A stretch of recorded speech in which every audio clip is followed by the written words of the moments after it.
بسم اللہ الرحمن الرحیم۔ میری لائبریری وائس کی پیاری سی فیملی کو میرا سلام۔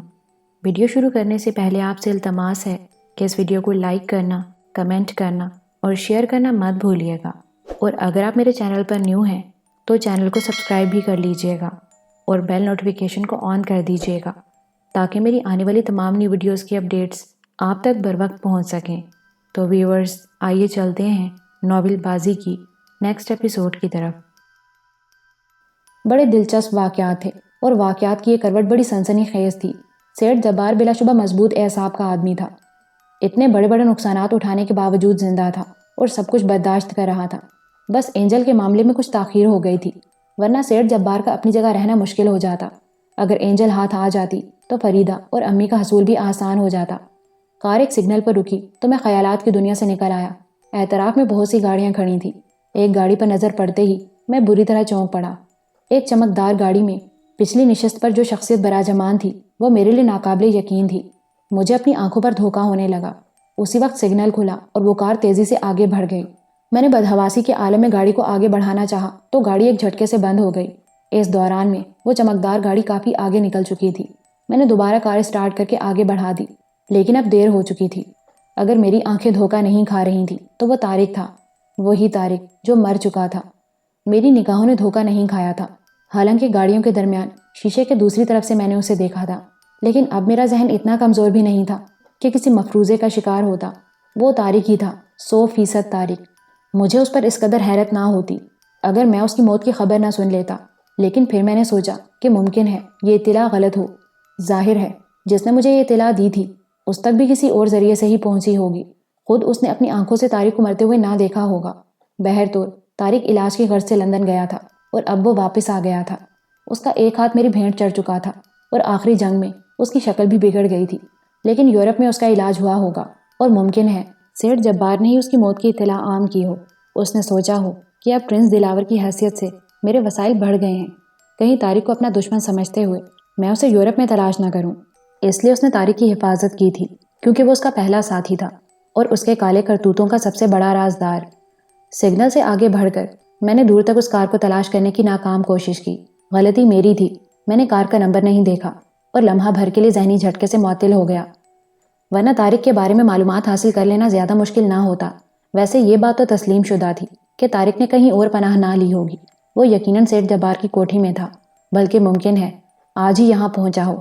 میں نے مجنونانہ کارروائی ترک کر دی، کیونکہ اس کی تلاش میں کار دوڑانا عقل مندی کی بات نہیں تھی۔ اگر وہ یہاں ہے تو اس سے مٹ بھیڑ کہیں بھی ہو سکتی ہے۔ چنانچہ میں نے کار کا رخ اپنی کوٹھی کی سمت موڑ لیا۔ کئی دن سے پروفیسر وغیرہ سے نہ تو ملاقات ہوئی تھی اور نہ ہی فون پر گفتگو ہوئی تھی۔ چنانچہ فینی سے یہاں کے حالات معلوم کرنے کے بعد میں نے پروفیسر کو فون کیا۔ سرخاب سے بات ہوئی تو اس نے خیریت کی اطلاع دیتے ہوئے میری مصروفیات کے بارے میں دریافت کیا۔ میں نے اسے مطمئن کر دیا اور فون بند کر کے آرام کرنے چلا گیا۔ دوسرے دن تقریباً 11 بجے عدنان آیا۔ وہ ٹرانسمیٹر سیٹ کا ریسیور لایا تھا۔ کافی بڑا باکس تھا جس میں بہت سے ٹرانسمیٹروں کے ریسیور تھے، ان پر نمبر پڑے ہوئے تھے۔ عدنان نے مجھے بتایا کہ یہ ٹرانسمیٹر واچ اس نے جاپان سے منگوائی ہیں۔ کافی دن پہلے اس نے ان کا آرڈر دیا تھا۔ یہ اس کا مین ریسیور تھا۔ ویسے تمام ٹرانسمیٹر واچز پر ایک دوسرے کے پیغامات وصول کیے جا سکتے ہیں۔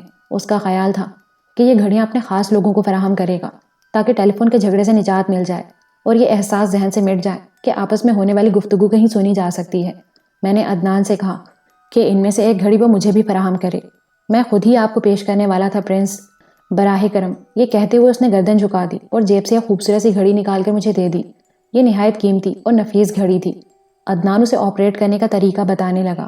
یہ تو واقعی بے حد خوبصورت ہے اور عام حالات میں اسے کلائی پر بھی باندھا جا سکتا ہے۔ میں نے اس بات کا خاص طور سے خیال رکھا تھا پرنس، تمام گھڑیاں مختلف ڈیزائن کی ہیں، لیکن ان میں نصب ٹرانسمیٹروں کی فریکوینسی ایک ہی ہے۔ میں انہیں اپنے خاص آدمیوں میں تقسیم کروں گا۔ اگر آپ کو زیادہ کی ضرورت ہو تو مجھ سے لے لیجئے، میرا مطلب ہے تغلو خان وغیرہ کے لیے۔ ہاں یہ بات تو ہے۔ ویسے تم نے کتنی گھڑیاں منگوائی ہیں؟ فی الحال تو 20 گھڑیاں منگوائی ہیں اور یہ ان کا مین ریسیور ہے۔ زیادہ گھڑیوں کا آسانی سے نکل آنا ممکن نہ تھا۔ ویسے مجھے کچھ اور چیزیں بھی منگوانی ہیں۔ اگر پرنس دلاور نے جاپان کا کبھی رخ کیا تو اسی کے ذریعے یہ سامان منگواؤں گا۔ میری مراد اپنی شپ سے ہے۔ ٹھیک ہے، لیکن اس سامان کی ایک فہرست مجھے بھی دینا۔ اوکے باس، عدنان نے سینے پر ہاتھ رکھ کر کہا۔ اس کے بعد وہ مجھے مین ریسیور آپریٹ کرنے کا طریقہ بتانے لگا اور پھر اس نے 7 نمبر کی فریکوینسی سیٹ کر دی۔ میں دلچسپی سے ریسیور سیٹ کو دیکھنے لگا۔ جس کے سپیکر سے اب آوازیں ابھر رہی تھیں۔ یہ گنگناہٹ کی ہلکی ہلکی آوازیں تھیں۔ میں نے تعجب سے استحفامیہ نظروں سے عدنان کو دیکھا۔ وہ ہولے سے مسکرا دیا۔ شاید وہ میرا مطلب بھانپ گیا تھا۔ پرنسس پورسیا اسپارکو کے کمرہ نمبر 35 میں پہنچ چکی ہیں اور اس وقت وہ مادری زبان میں گنگنا رہی ہیں۔ عدنان نے کچھ اس طرح سے کہا کہ مجھے ہنسی آ گئی۔ Very good. تم نے اسے کب منتقل کیا تھا؟ میں نے پوچھا۔ رات کو 2 بجے پروگرام کے مطابق۔ ان افراد میں بھی شامل تھا جو فورسیا کو ہوٹل اسپارکو پہنچانے گئے تھے۔ میں ایک بوڑھے آدمی کے میک اپ میں تھا۔ میں نے مینیجر سے کہا کہ یہ بیمار ہیں اور انہیں بغرض علاج لایا گیا ہے، ہمیں فوری طور پر کمرہ درکار ہے۔ مینیجر نے فوراً ہی کمرہ مہیا کر دیا تھا۔ میں نے ڈبل روم لیا تھا اور اس سے کہا تھا کہ میں بھی اس کے ساتھ رہوں گا، اس لیے وہ مطمئن تھا۔ لیکن اب پرنسس تنہا ہے اور ہوش میں آنے کے بعد وہ کسی کو دفتن عدنان رک گیا۔ ٹرانسمیٹر پر دستک سنائی دی تھی اور پھر قدموں کی چاپ۔ غالباً دروازہ کھولا گیا تھا۔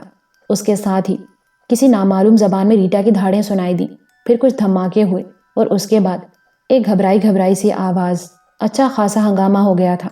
کیا ریٹا اسی وقت کا انتظار کر رہی تھی؟ میں نے گھرتے ہوئے عدنان سے پوچھا۔ جی ہاں، اسے ہدایت کر دی گئی تھی کہ 11:30 بجے اپنا ڈرامہ شروع کر دے۔ عدنان نے جواب دیا اور میں نے متحرانہ انداز میں گردن ہلا دی۔ ٹرانسمیٹر پر اب افریقی زبان میں کسی وحشیانہ نغمے کی گونج سنائی دے رہی تھی۔ اس کے ساتھ ہی توڑ پھوڑ کی آوازیں بھی آ رہی تھیں۔ پھر بہت سے آدمیوں کا شور سنائی دیا، گویا فورسیا کے روپ میں ریٹا اپنا کام شروع کر چکی تھی۔ سنیے تو صحیح، سنیے تو پلیز مس، پلیز۔ آہ! برتن کی کھنکھناہٹ کے ساتھ ہی ایک کراہ سنائی دی اور اس کے بعد پھرتی سے دروازہ بند کر دیا گیا تھا۔ اب شور کی مدھم مدھم آوازیں ابھر رہی تھیں۔ غالباً یہ شور ریٹا کے کمرے سے باہر ہو رہا تھا۔ پھر خاموشی چھا گئی۔ کبھی کبھی کوئی چھوٹا موٹا دھماکہ سنائی دے جاتا اور اس کے ساتھ ہی وحشیانہ کہکہے ابھرنے لگتے۔ عدنان نے مسکراتے ہوئے میری طرف دیکھا اور میں بھی مسکرا دیا۔ یہ ریٹا واقعی کام کی لڑکی ثابت ہو رہی ہے۔ ہم ان آوازوں کو سنتے رہے۔ آدھے گھنٹے تک کوئی خاص بات نہ ہوئی، لیکن اس کے بعد ایک بار پھر دروازہ کھولا گیا اور ریٹا نے ریل کے انجن کی سیٹی کی آواز نکالی۔ اوہ، یہ افریقی نژاد ہے، ایک آواز ابھری۔ یس سر۔ بس رات کو تقریباً 2 یا 2:30 بجے 2-3 افراد کے ساتھ آئی تھی۔ ایک بوڑھا آدمی بھی تھا اس کے ساتھ، لیکن ویٹر کا کہنا ہے کہ صبح کو اس نے بوڑھے کو نہیں دیکھا تھا۔ صبح کو ویٹر نے اس کے کمرے میں ناشتہ پہنچایا تھا اور اس نے پرسکون انداز میں ناشتہ کیا تھا۔ پھر پتہ نہیں کیا ہو گیا۔ ناشتے کے بارے میں کیا کہتے ہو؟ وہ برتن کہاں ہیں جن میں اسے ناشتہ دیا گیا تھا؟ جناب عالی، ایسی کوئی بات نہیں۔ اس وقت بہت سے کمروں میں ناشتہ سپلائی کیا گیا تھا۔ آپ کچن کی تلاشی لے سکتے ہیں، ایسی کوئی بات نہیں تھی۔ اس کا سامان بوکھلائی ہوئی آواز سنائی دی اور پھر اسی آواز نے کسی اور کو پکارا۔ اے رمضان، ان کے ساتھ سامان نہیں تھا؟ تھا صاحب، ایک بڑا سا سوٹ کیس تھا۔ تلاش کرو، وہ کہاں ہے؟ جی صاحب، جواب ملا، لیکن شاید سوٹ کیس کی تلاشی میں ناکامی ہوئی تھی۔ عدنان آہستہ سے بولا۔ سوٹ کیس میں واپس لے آیا تھا۔ بہرحال یہ اندازہ لگانے میں دقت نہ ہوئی کہ پولیس پہنچ چکی ہے اور یہ گفتگو غالباً پولیس آفیسر اور مینیجر کے درمیان ہو رہی تھی۔ تم کیا چاہتے ہو مینیجر؟ اور اس سلسلے میں تمہارا کیا بیان ہے؟ پولیس آفیسر کی آواز سنائی دی۔ جناب عالی، ہوٹل میں تو بہت سے لوگ آتے رہتے ہیں۔ بظاہر یہ صحیح دماغ تھیں اور صبح سے ان کی کیفیت بھی ٹھیک تھی۔ یہ کوئی دورہ پڑا ہے شاید۔ آہ دیکھیے، انہوں نے تمام فرنیچر کو تباہ کر کے رکھ دیا۔ بڑے قیمتی ڈیکوریشن پیس تھے۔ مینیجر کی بھرائی ہوئی آواز سنائی دی۔ پھر وہ دوبارہ گویا ہوا۔ براہ کرم آپ انہیں اپنی تحویل میں لے لیجئے۔ ہم اپنے ہوٹل میں افراتفری نہیں چاہتے۔ آپ کو علم ہے کہ اسپارکو کا ایک معیار ہے، ہمارے دوسرے مہمانوں کو تکلیف ہوگی۔ ٹھیک ہے مینیجر، لیکن آپ کو بھی اس سلسلے میں پریشانیوں کا سامنا کرنا ہوگا۔ ویسے میرا ماتحت آپ کا کچن چیک ضرور کرے گا۔ جاوید، تم 2 آدمیوں کے ساتھ چلے جاؤ، کچن کے تمام سامان کو اپنی تحویل میں لے لو اور اس کے تھوڑے تھوڑے سے نمونے حاصل کر کے انہیں کیمیاوی تجزیے کے لیے بھجوا دو۔ میں انہیں لے کر چلتا ہوں۔ میرے خیال میں انہیں پولیس ہاسپٹل لے جانا مناسب ہوگا۔ یہ اسی پولیس آفیسر کی آواز تھی۔ اس کے بعد قدموں کی چاپ کے علاوہ اور کوئی آواز سنائی نہ دی۔ پھر کسی کار کے سٹارٹ ہونے کی آواز سنائی دی، گویا سارا ڈرامہ ہماری آنکھوں کے سامنے ہو رہا تھا۔ عدنان نے گھڑی کا وہ کمال دکھایا تھا جو بے مثال تھا۔ پھر غالباً ریٹا پولیس ہاسپٹل پہنچ گئی، لیکن اب وہ پرسکون تھی۔ عدنان نے مسکراتی نگاہوں سے مجھے دیکھا اور کہنے لگا، کیا خیال ہے پرنس، یہ انتظام مناسب ہے؟ ہاں بالکل عدنان، تم نے تو کمال ہی کر دیا۔ واقعی میرے لیے یہ دلچسپ مشغلہ ہے۔ آج تو سارا دن اسی وائرلیس سیٹ کے سامنے گزرے گا۔ مجھے اجازت دیجیے پرنس، اگر کوئی خاص بات ہو تو دفتر رنگ کر لیجیے گا۔ ٹھیک ہے، تم جا سکتے ہو، میں نے کہا اور عدنان چلا گیا۔ واقعی ایک دلچسپ مشغلہ تھا میرے لیے۔ آج کے دوسرے تمام پروگرام ترک کر دینے پڑے تھے۔ فینی کمرے میں آئی تو میں وائرلیس سیٹ کے سامنے بیٹھا ہوا تھا۔ وہ اس پر ابھرنے والی آوازیں سننے لگی، قدموں کی چاپ اور کچھ ہلکی ہلکی سی آوازیں۔ اس نے مسکراتی نگاہوں سے مجھے دیکھا تو میں نے کہا، آج کا سارا دن اسی انداز میں گزرے گا فینی، میرے لیے کافی بھجوا دو اور باقی کوئی پروگرام نہیں ہونا چاہیے۔ بہتر جناب، جو حکم، فینی نے جواب دیا اور چلی گئی۔ کافی آ گئی۔ ابھی تک کوئی خاص بات نہیں ہوئی تھی، بس ویسی ہی ہلکی ہلکی آوازیں آہستہ آہستہ ابھر رہی تھیں۔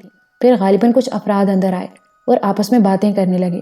یہ ڈاکٹر تھے جو سب ریٹا کے بارے میں تبصرہ کر رہے تھے۔ انہوں نے اس کی اس کیفیت کو کوئی ذہنی دورہ ہی قرار دیا تھا۔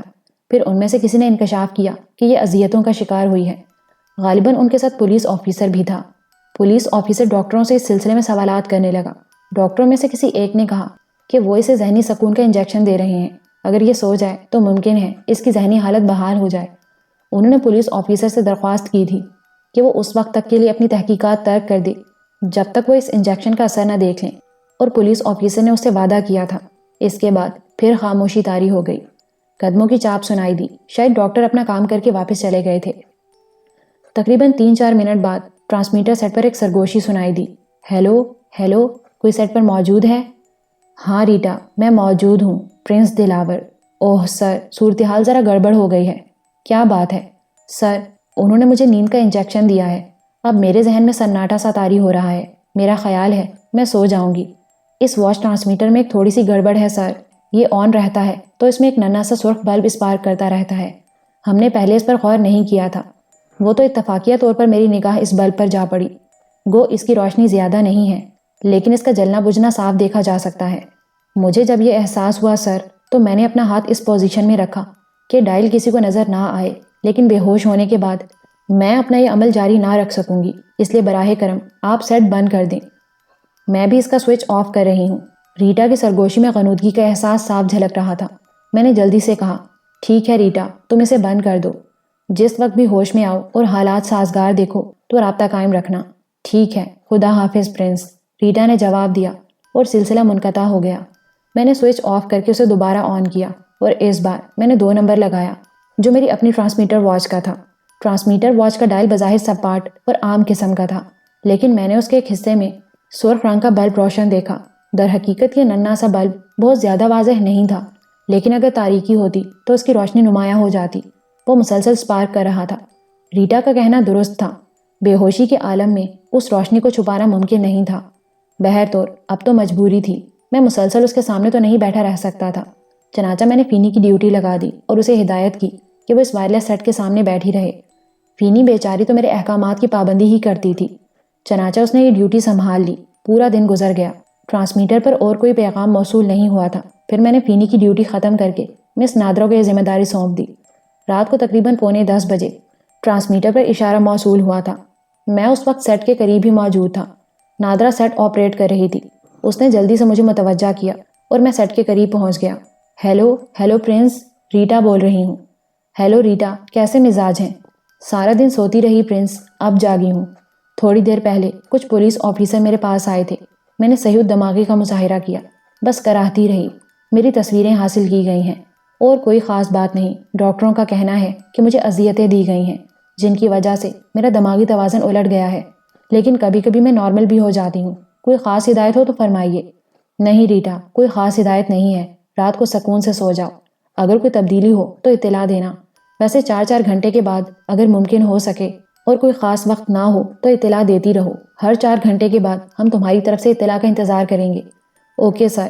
ویسے اگر چوتھے گھنٹے میں میری طرف سے آپ کو کوئی اطلاع نہ ملے تو انتظار کر لیجئے گا، کیونکہ ممکن ہے کہ میں ہوش میں نہ ہوں یا پھر ایسی صورتحال ہو کہ میں آپ کو اس سے آگاہ نہ کر سکوں۔ ٹھیک ہے، بالکل ٹھیک ہے، میں نے جواب دیا اور ریٹا کی طرف سے آواز آنا بند ہو گئی۔ وقت دیکھ لیا گیا تھا۔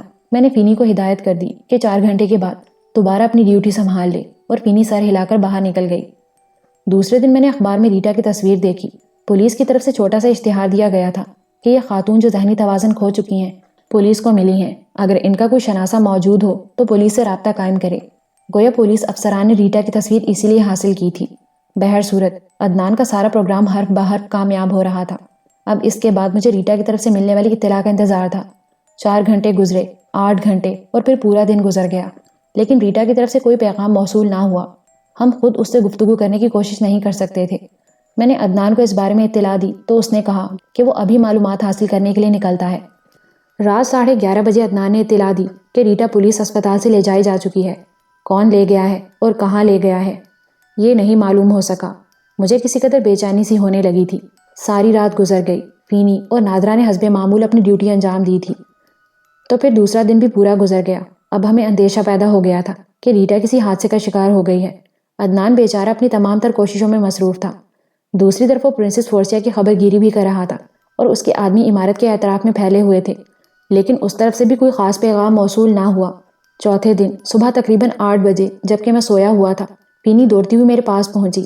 پرنس، براہ کرم جاگیے، براہ کرم جاگیے، ریٹا کی طرف سے پیغام موصول ہوا ہے، وہ آپ سے بات کرنا چاہتی ہے۔ میں جس حالت میں تھا اسی حالت میں اٹھ کر دوڑتا ہوا اس کمرے میں پہنچ گیا جہاں وائرلیس سیٹ موجود تھا۔ اس کا سوئچ آن تھا اور ریٹا دوسری طرف انتظار کر رہی تھی۔ ہیلو ریٹا، پرنس دلاور بول رہا ہوں۔ ہیلو پرنس، کیسے مزاج ہیں؟ ٹھیک ہوں ریٹا، 4 دن سے تمہاری طرف سے کوئی اطلاع موصول نہیں ہوئی۔ گڑبڑ ہو گئی ہے پرنس، صورتحال بڑی پریشان کن ہے۔ میں نہیں جانتی کہ آنے والے لمحات میرے لیے کیسے ثابت ہوں۔ کیا ہوا؟ مجھے بتاؤ، ہوا کیا؟ پرنس، شاید آپ کسی حد تک حالات سے آگاہ ہوں۔ جس عرصے میں آپ سے رابطہ قائم نہ کر سکی، اس میں جو واقعات پیش آئے ہیں ان کی تفصیل یوں ہے۔ غالباً میری تصویر اخبارات میں شائع ہوئی تھی۔ صبح کا اخبار بازار میں آتے ہی تقریباً 2 گھنٹے کے بعد سیٹھ جبار کے آدمی اسپتال پہنچے اور مجھے فوری طور پر اسپتال سے چھٹی دلا دی گئی۔ وہ لوگ مجھے ایک کار میں لے کر سیٹھ جبار کی کوٹھی پہنچ گئے اور پھر میں سیٹھ جبار کے سامنے پیش ہوئی۔ سیٹھ جبار نے مجھ سے بے پناہ ہمدردی کا اظہار کیا اور اپنے آدمیوں کو ہدایت کی کہ فوری طور پر میرے بہترین علاج کا بندوبست کیا جائے۔ مجھے ایک بڑے سے کمرے میں منتقل کر دیا گیا۔ سارا دن میں اس کمرے میں رہی۔ 4 ڈاکٹر میری نگہداشت کرتے رہے۔ انہوں نے مجھے طرح طرح کی دوائیں پلائیں اور انجیکشن دیے، لیکن ان میں بے ہوشی کا کوئی انجیکشن نہ تھا، بس غنودگی سی تاری رہی تھی۔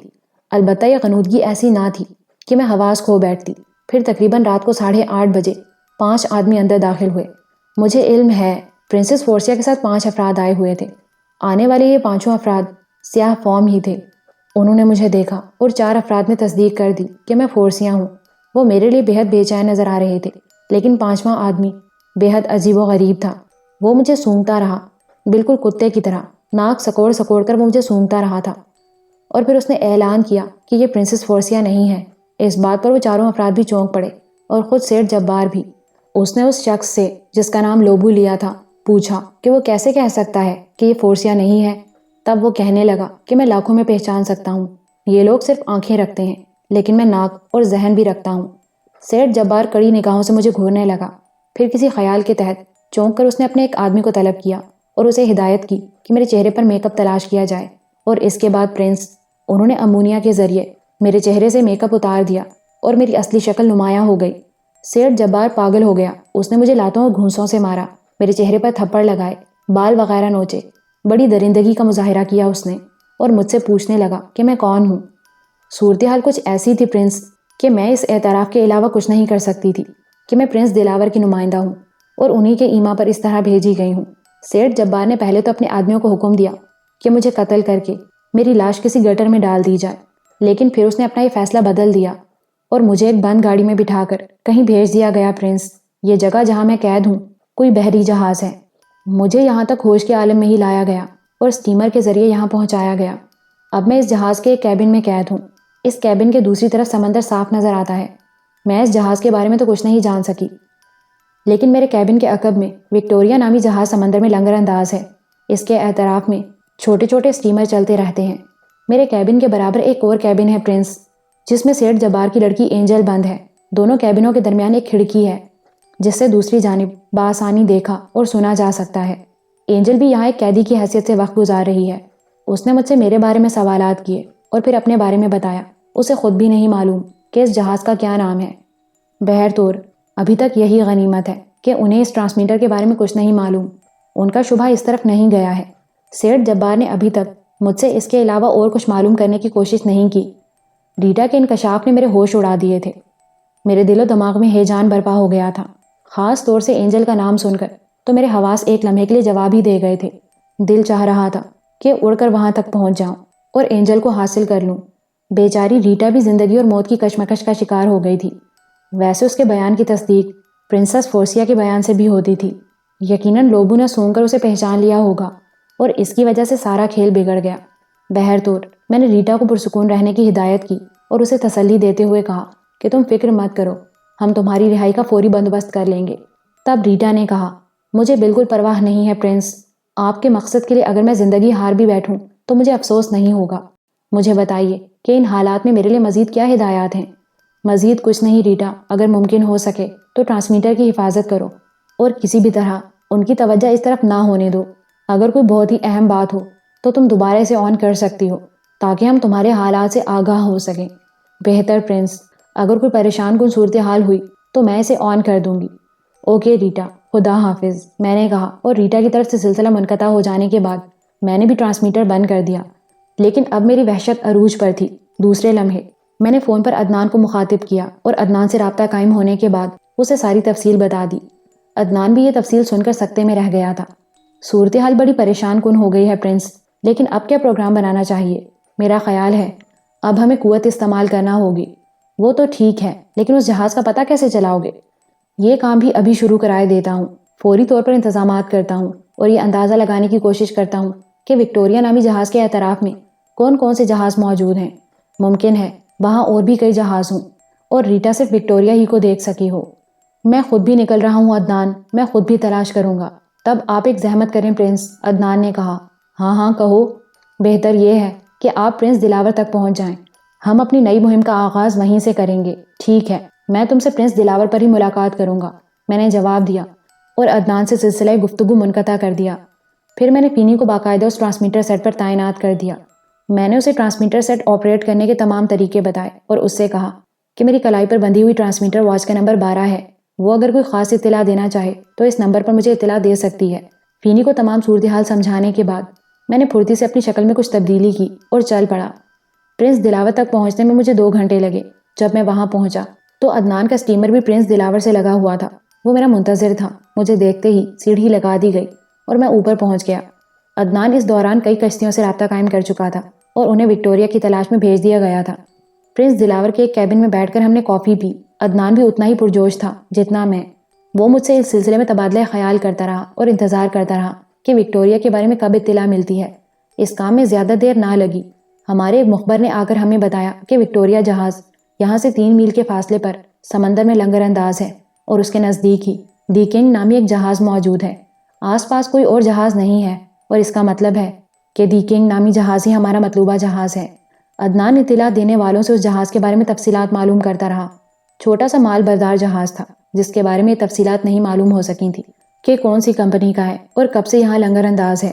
بہرطور یہ بات پائے تکمیل تک پہنچ چکی تھی کہ ریٹا اور اینجل اسی جہاز پر قید ہیں۔ اب یہ معلومات حاصل کرنا ذرا مشکل کام تھا کہ جہاز پر کتنے افراد ہیں، سیٹ جبار خود وہاں موجود ہے یا نہیں۔ ان تمام باتوں کا جواب حاصل کرنا مشکل تھا۔ تاہم عدنان نے مزید انتظامات کیے۔ وہ اپنے اسٹیمر سے ساحل پر چلا گیا اور پھر اس نے اپنے بہت سے آدمیوں کو طلب کر کے کرائے کے اسٹیمر حاصل کیے۔ ان میں لڑکیاں اور لڑکے بیٹھے ہوئے تھے۔ رنگین لباسوں میں ملبوس یہ افراد سیر و تفریح کی غرض سے آنے والوں کا روب اختیار کر کے سمندر میں دور دور تک پھیل گئے اور وقفے وقفے سے یہ اسٹیمر دی کنگ کے آگے اور پیچھے سے گزرنے لگے۔ وہ دی کنگ کے بارے میں معلومات حاصل کرنے کی کوشش کر رہے تھے۔ شام تک اس کارروائی کا کوئی خاص نتیجہ نہیں نکلا۔ 7 بجے عدنان سے پھر میٹنگ ہوئی اور ہم نے طے کیا کہ ساری احتیاط کو بالائے طاق رکھ کر کسی بھی لمحے دی کنگ پر پہنچا جائے اور وہاں حالات جیسے بھی ہوں ان سے نمٹ کر اینجل اور ریٹا کو حاصل کرنے کی کوشش کی جائے۔ عدنان نے اس سلسلے میں انتظامات کرنے کے لیے مجھ سے اجازت چاہی اور پھر چلا گیا۔ اس دوران پرنس دلاور کو اپنی جگہ سے ہٹا کر ایک ایسے اینگل پر لے آیا گیا تھا جہاں سے فاصلہ ضرور تھا لیکن دی کنگ پر نگاہ رکھی جا سکتی تھی۔ جہاز میں استعمال ہونے والی بڑی بڑی دوربینوں کو ان کی جگہ سے ہٹا کر دی کنگ پر فوکس کر دیا گیا تھا۔ ہر کارروائی کا گہرا جائزہ لیا جا رہا تھا۔ یہ سارے انتظامات بڑے ہی ہنگامہ خیز تھے اور میں کسی حد تک ان سے مطمئن تھا۔ خدشہ صرف یہ تھا کہ اس دوران وہ لوگ ریٹا کو وہاں سے کہیں لے جانے کی کوشش نہ کریں اور اسے ہلاک نہ کر دیں۔ رات کو میں نے ٹرانسمیٹر واچ پر فینی سے رابطہ قائم کیا اور فینی نے مجھے اطلاع دی کہ ابھی تک ریٹا کی طرف سے کوئی اور پیغام موصول نہیں ہوا ہے۔ بہرحال میں نے اسے ہدایت کر دی کہ یہ رات سونے کے لیے نہیں ہے، صورتحال پر نظر رکھنے کے لیے اسے جاگنا ہوگا۔ فینی مستعد لڑکی تھی۔ اس نے مجھے اطمینان دلایا کہ میں اس طرف سے مطمئن رہوں۔ رات کو تقریباً 1:45 بجے عدنان میرے پاس پہنچا۔ اس نے اطلاع دی کہ اس وقت تقریباً 50 آدمی دی کنگ کو گھیرے ہوئے ہیں۔ یہ سب غوطہ خور ہیں اور بادبانی کشتیوں میں ماہی گیروں کی حیثیت سے دیکنگ کے اعتراف میں پھیل گئے ہیں۔ اسٹیمروں کو خاص طور سے استعمال نہیں کیا گیا کہ کہیں ان کی آواز سے دیکنگ پر موجود عملے کے افراد ہوشیار نہ ہو جائیں۔ یہ اندازہ اب تک نہیں ہو سکا تھا کہ دیکنگ پر کتنے افراد تھے۔ عدنان یہ بھی پتہ نہیں چلا سکا تھا کہ یہ جہاز کون سے ملک اور کون سی کمپنی کا ہے۔ اس کے لیے اسے وقت ہی نہیں ملا تھا۔ اس نے اپنے انتظامات کی تفصیل بتاتے ہوئے کہا کہ دیکنگ کے عرصے تک جانے کے لیے اس نے 4 مخصوص قسم کی سیڑھیوں کا انتخاب کیا ہے۔ اس نے مجھ سے اجازت چاہی اور کہا کہ اب وہ آپریشن پر جانا چاہتا ہے۔ میں نے خود بھی جانے کی خواہش ظاہر کی تھی۔ عدنان تھوڑا ہچکچایا تو میں نے خشک لہجے میں کہا، نہیں عدنان، میں اس مہم میں خود بھی شامل رہنا چاہتا ہوں۔ براہ کرم اس سلسلے میں تردد مت کرو۔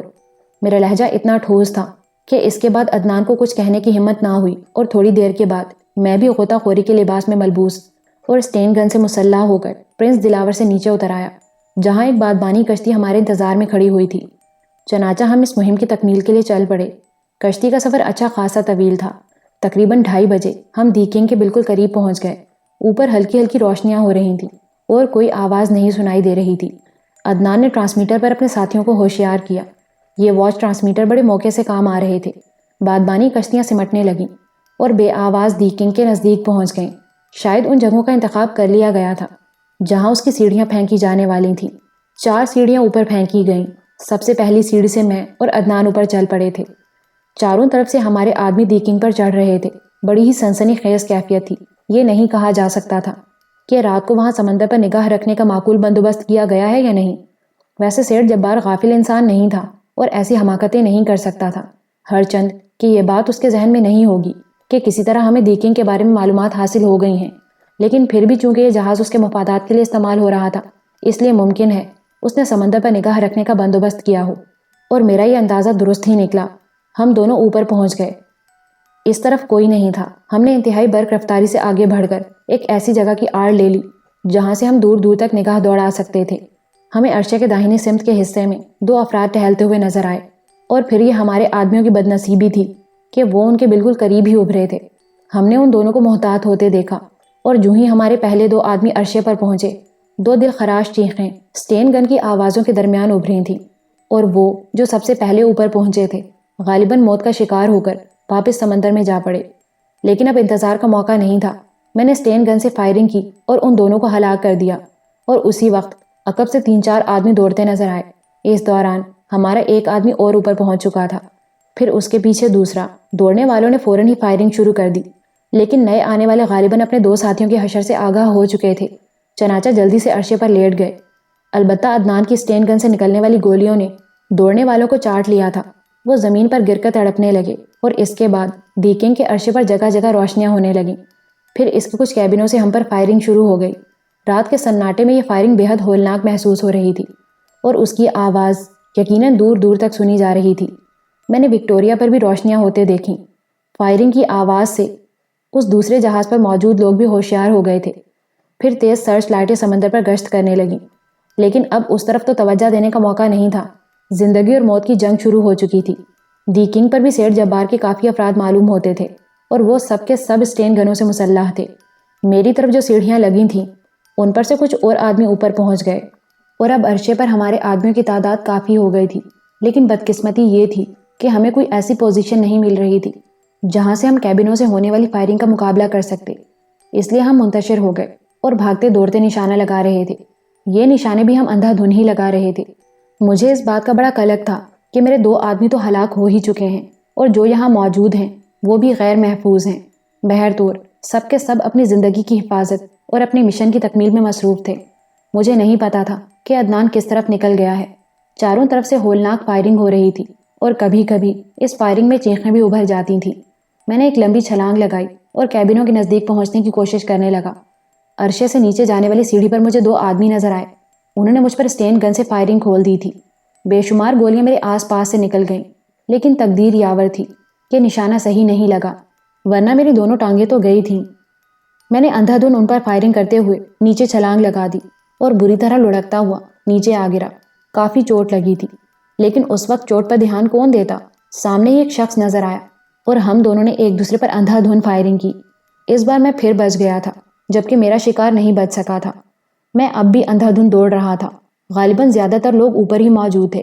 یہاں مجھے صرف 3 آدمیوں سے واسطہ پڑا جنہیں میں نے بآسانی شکار کر لیا تھا، اور اس کے بعد میں نے زور سے آواز لگائی، ریٹا کہاں ہو تم؟ ریٹا تم کہاں ہو؟ اور میری اس آواز کا جواب بھی فوراً ہی مل گیا۔ ایک کیبن سے ریٹا کی آواز سنائی دی تھی۔ اس نے زور زور سے دروازہ پیٹنا شروع کر دیا تھا۔ دفتن عقب سے کچھ اور گولیاں میری طرف لپکیں اور میں نے جھکائی دے کر اپنی جان بچائی۔ پھر میری اسٹین گن سے بہت سے شعلے نکلے اور ایک کیبن کا دروازہ بری طرح چھلنی ہو گیا۔ اس کے پیچھے سے دھاڑتی ہوئی آوازیں سنائی دی تھیں۔ غالباً کیبن کے پیچھے موجود آدمی نے دروازے میں جھری کر کے مجھ پر فائرنگ کی تھی اور میری جوابی فائرنگ کا شکار ہو گیا تھا۔ میں پاگلوں کی طرح دوڑتا ہوا اس کیبن کی طرف بڑھ گیا جہاں سے ریٹا کے دروازہ بجانے کی آواز سنائی دے رہی تھی۔ میں نے باہر سے کیبن کے دروازے پر زوردار لاتیں ماری۔ 3-4 لاتیں مارنے کے بعد دروازہ کھل گیا تھا۔ ریٹا اندر موجود تھی اور بری طرح کپکپا رہی تھی۔ باہر ہونے والی فائرنگ اب بھی شدید تھی۔ میں نے ریٹا سے اس کی خیریت پوچھی۔ میں ٹھیک ہوں جناب، لیکن آپ میں پرنس دلاور ہوں، میں نے کہا۔ چونکہ میں غوطہ خوری کے لباس میں تھا اس لیے میرا چہرہ بھی ماسک سے ڈھکا ہوا تھا، اس لیے ریٹا مجھے پہچان نہیں سکی تھی۔ اینجل کہاں ہے؟ میں نے اس سے سوال کیا۔ برابر والے کیبن میں، اس نے جواب دیا، اور میں اسے وہیں رکنے کا اشارہ کر کے برابر کے کیبن پر پہنچ گیا۔ اس کیبن کے دروازے کو بھی توڑنے میں مجھے کچھ زیادہ مشکل پیش نہیں آئی تھی۔ اس وقت میری کیفیت عجیب سی ہو رہی تھی۔ حالانکہ دروازے اتنے کمزور نہیں تھے لیکن میں نے انہیں بری طرح دھنک کر رکھا تھا۔ اندر اینجل موجود تھی، شب خوابی کے لباس میں ملبوس، خوف سے سفید پڑی ہوئی تھی۔ اس نے خوفزدہ نگاہوں سے مجھے دیکھا۔ ڈرو نہیں اینجل، میں پرنس دلاور ہوں، میں نے کہا، اور وہ بری طرح چیختی ہوئی مجھ سے لپٹ گئی۔ اس کے بدن پر بھی تھر تھری تاری تھی۔ بہت ہوشیاری سے ہمیں یہاں سے نکلنا ہے اینجل، صورتحال بہت خراب ہو گئی ہے، میں نے کہا، اور اس کا بازو پکڑ کر ریٹا کے دروازے پر آ گیا۔ ریٹا آؤ، لیکن بہت ہوشیاری سے۔ وہ دونوں میرے ساتھ آگے بڑھنے لگیں۔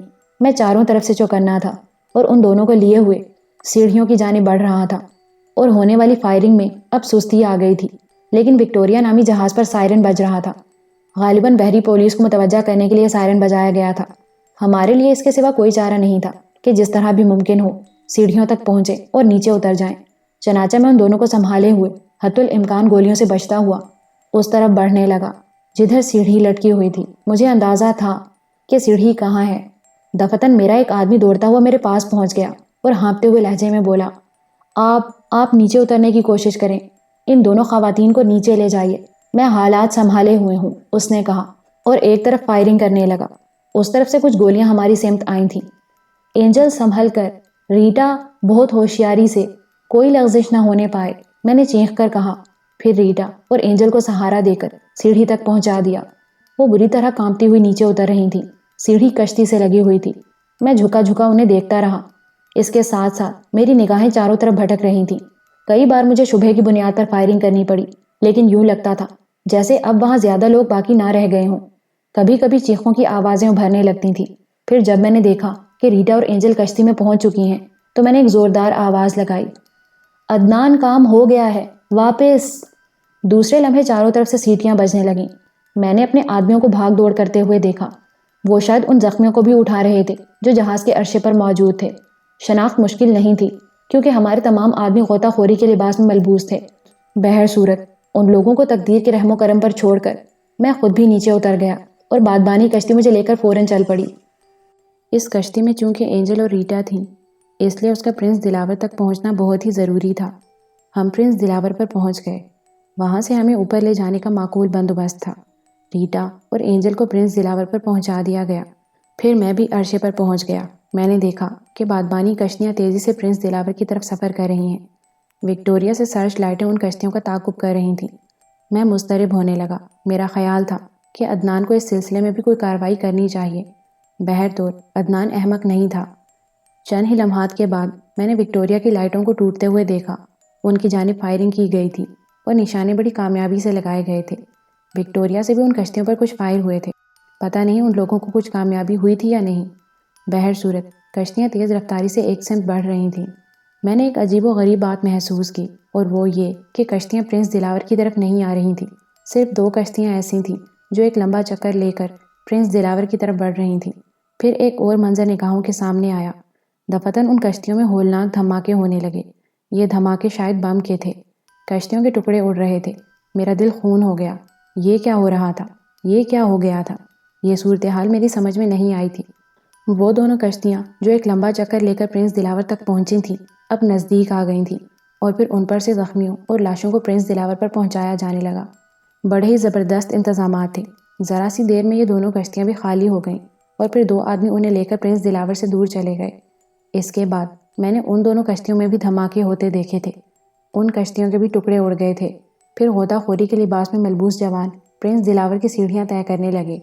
تب صورتحال میری سمجھ میں آئی۔ ان کشتیوں کو جان بوجھ کر تباہ کر دیا گیا تھا۔ تقریباً 1 گھنٹے کے بعد عدنان میرے پاس پہنچا۔ اس نے اپنے جوانوں کی تعداد کی گنتی کی۔ 7 آدمی ہلاک ہوئے تھے اور 6 زخمی تھے۔ تمام لاشوں کو ایک جگہ جمع کیا جانے لگا۔ پھر پرنس دلاور سے ایک بڑا اسٹیمر نیچے اتارا گیا۔ دوسری جانب بحری فوج کی کشتی لانچوں کی روشنیاں نظر آ رہی تھیں۔ بحری فوج یقیناً دی کنگ تک پہنچنے کی کوشش کر رہی تھی۔ یقیناً انہیں اطلاع دی گئی ہوگی۔ ہمارے زندہ بچ جانے والے جوانوں نے فوراً لباس تبدیل کیے اور جہاز کے عملے کے لوگوں کی حیثیت اختیار کر لی۔ پھر پرنس دلاور پر بھی روشنیاں کر دی گئیں اور سرچ لائٹیں سمندر پر گھومنے لگیں۔ وہ بڑا اسٹیمر جو پرنس دلاور سے نیچے اتارا گیا تھا ہمارے لیے تھا۔ میں نے بڑی احتیاط کے ساتھ ریٹا اور اینجل کو اسٹیمر پر منتقل کیا اور پھر خود بھی اسٹیمر پر آ گیا۔ 4 افراد اسٹیمر پر موجود تھے۔ انہوں نے اسے سٹارٹ کر کے روشنیاں جلائے بغیر برق رفتاری سے ایک سمت موڑ دیا تھا۔ عدنان جہاز پر ہی رہ گیا تھا۔ اس بیچارے کو ہر طرح کے معاملات سے نمٹنا تھا۔ میں اب بھی مستعد تھا اور میں نے غوطہ خوری کا لباس بھی تبدیل نہیں کیا تھا اور اسٹین گن ہاتھ میں لیے اسٹیمر کے ایک ایسے حصے میں کھڑا تھا جہاں سے میں چاروں طرف نگاہ رکھ سکتا تھا۔ چونکہ اسٹیمر پر کوئی روشنی نہیں کی گئی تھی اور اس کے انجن کی آواز بھی بے حد ہلکی تھی، اس لیے وہ بغیر کسی دقت کے ایک مخصوص سمت سفر کر رہا تھا۔ عدنان کی اب تک کی کارروائی بہت ہی شاندار تھی، سوائے اس کے کہ ہمارے کچھ آدمی ہلاک اور زخمی ہو گئے تھے۔ پتہ نہیں وہ بیچارہ ان لوگوں کو بھی کیسے ٹھکانے لگائے گا۔ مجھے ان کی موت کا بہت افسوس تھا، لیکن اس کے جواب میں ہم نے سیٹھ جبار کے بے شمار افراد ہلاک کر ڈالے تھے اور یقیناً سیٹھ جبار اب مصیبتوں سے نہ بچ سکے گا۔ ہم ایک ویران ساحل پر پہنچ گئے۔ اسٹیمر پر عملے کے افراد جن کی تعداد صرف 4 تھی صورتحال سے پوری طرح واقف تھے اور عدنان کے پروگرام میں کوئی گڑبڑ نہیں ہوئی تھی، یعنی ہم اسی جگہ پہنچے تھے جہاں سے ہمیں لے جانے کے لیے سواری کا بندوبست کیا گیا تھا۔ ایک بند وین کھڑی ہوئی تھی۔ کنارے پر 2 آدمی موجود تھے جنہوں نے ہمیں ٹارچ سے سگنل دیے اور اسٹیمر کنارے پر پہنچ گیا۔ پھر ہمیں ساحل پر اتارا گیا اور ہم بند وین میں بیٹھ کر واپس چل پڑے۔ وین کے عقبی حصے سے میں نے اسٹیمر میں ہولناک دھماکے ہوتے دیکھے تھے۔ غالباً اسے بھی تباہ کر دیا گیا تھا۔ عدنان نے جو کچھ کیا تھا اس کے لیے تعریف کے الفاظ میرے پاس نہیں تھے، لیکن مضطرب ضرور تھا۔ حکومت ان خوفناک ہنگاموں سے بے خبر نہیں رہ سکتی۔ یقیناً اس کی زبردست تحقیقات ہوں گی۔ پتہ نہیں پرنس دلاور سے جو اسٹیمر اتارا گیا تھا اس پر کچھ نشانات تھے یا نہیں، یا پھر وہ بادبانی کشتیاں جہاں سے حاصل کی گئی تھیں وہاں سے پرنس دلاور کا کوئی نشان ملتا یا نہیں۔ یہ تمام باتیں عدنان ہی سے معلوم ہو سکتی تھیں، لیکن عدنان کا پرنس دلاور پر انتظامی امور کے لیے موجود رہنا بے حد ضروری تھا۔ میں نے وین ڈرائیور کو ہدایات دی اور تھوڑی دیر کے بعد میں اپنی کوٹھی میں پہنچ گیا۔ اینجل اور ریٹا بہتر حالت میں نہیں تھیں۔ ان ہنگاموں سے ان کا ذہن وقتی طور پر معاف ہو گیا تھا۔ میں انہیں سہارا دے کر اندر لے آیا اور انہیں ایک بہتر جگہ منتقل کر دیا۔ میں نے انہیں سکون کی تلقین کی تھی، لیکن میں خود مضطرب تھا۔ پرنس دلاور اگر ان ہنگاموں میں ملوث پایا گیا تو پھر صورتحال بے حد مشکل ہو جائے گی۔ کم از کم اینجل اور ریٹا کو یہاں سے ہٹا دینا بے حد ضروری تھا، لیکن میں اس سلسلے میں عدنان سے بھی مشورہ کر لینا چاہتا تھا۔ عدنان کے بارے میں حتمی طور پر یہ نہیں کہا جا سکتا تھا کہ وہ کب مل سکے گا، چنانچہ میں نے فیصلہ کیا کہ اینجل اور ریٹا کو فوری طور پر یہاں سے منتقل کر دیا جائے، تاکہ اگر کوئی ہنگامی کارروائی ہو ہی جائے تو ان کا پتہ نہ چلے، اور اس کے لیے وائسن ایونیو کا وہ بنگلہ ہی محفوظ ترین جگہ تھی جو ابھی تک کسی کی نگاہ میں نہیں آیا تھا۔ چنانچہ میں نے اس سوچ پر فوری طور پر عمل کرنے کا فیصلہ کر لیا۔ طاہر اور اعظم کو میں نے ان دونوں کے ساتھ روانہ کر دیا اور انہیں ہدایت کی کہ وہ میرے دوسرے احکامات ملنے تک وہیں رہیں۔ اس کے بعد میں اس ٹرانسمیٹر سیٹ پر پہنچ گیا جہاں فینی اپنی ڈیوٹی انجام دے رہی تھی۔ مجھے امید تھی کہ عدنان اس پر مجھ سے رابطہ قائم کرے گا، اور میرا یہ خیال غلط نہیں نکلا۔ اس وقت میں گرم گرم کافی کے چھوٹے چھوٹے سپ لے رہا تھا جب اشارہ موصول ہوا اور میں نے جلدی سے سوئچ آن کر دیا۔ Hello 4019 over. Yes prince Dilawar, میں نے کہا۔ ہیلو سر، آپ پہنچ گئے؟ کوئی مشکل تو پیش نہیں آئی؟ نہیں عدنان، تم وہاں کے حالات کی اطلاع دو، کیا صورتحال ہے؟ ٹھیک ہے جناب، بحری فوج کی گشتی لانچوں نے اس پورے علاقے کو گھیرے میں لے لیا ہے۔ پرنس دلاور کی طرف سے سرچ لائٹیں روشن کرنے کی کارروائی بڑی سود مند ثابت ہوئی ہے۔ بحریہ کے افسران پرنس دلاور پر بھی پہنچے تھے۔ ہم نے از سرنو سیڑھیاں ڈال کر انہیں اوپر بلایا اور ان سے بذات خود اس ہنگامے کے بارے میں دریافت کیا۔ افسران کو ہم پر کوئی شبہ نہیں ہو سکا۔ وکٹوریا اور دی کنگ کو پوری طرح نرغے میں لے لیا گیا ہے اور اس وقت دونوں جہازوں پر بحری پولیس موجود ہے۔ پرنس دلاور پر بھی 4 جوان ایک افسر کے ساتھ تعینات ہیں اور محتاط ہیں۔ باقی تھوڑی سی الجھنیں ہیں، میں کوشش کر رہا ہوں کہ ان سے نمٹ لوں۔ کوئی خاص مصروفیت تو نہیں ہے عدنان؟ اس وقت میں تم سے کچھ خاص گفتگو کرنا چاہتا ہوں۔ جی فرمائیے۔ پرنس دلاور سے جو اسٹیمر روانہ کیا گیا تھا اس پر پرنس دلاور کے نشانات تھے؟ اسے تباہ کر دیا گیا ہے۔ یہ میری ہی ہدایت تھی سر کہ اسے تباہ کر دیا جائے۔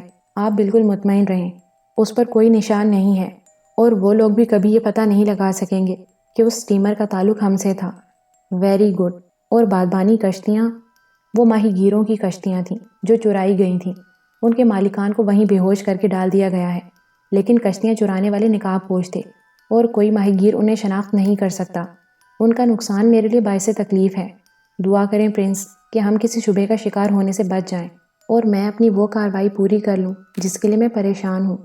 میں سمجھ رہا ہوں عدنان، میرے لائق جو خدمت ہو وہ بتاؤ۔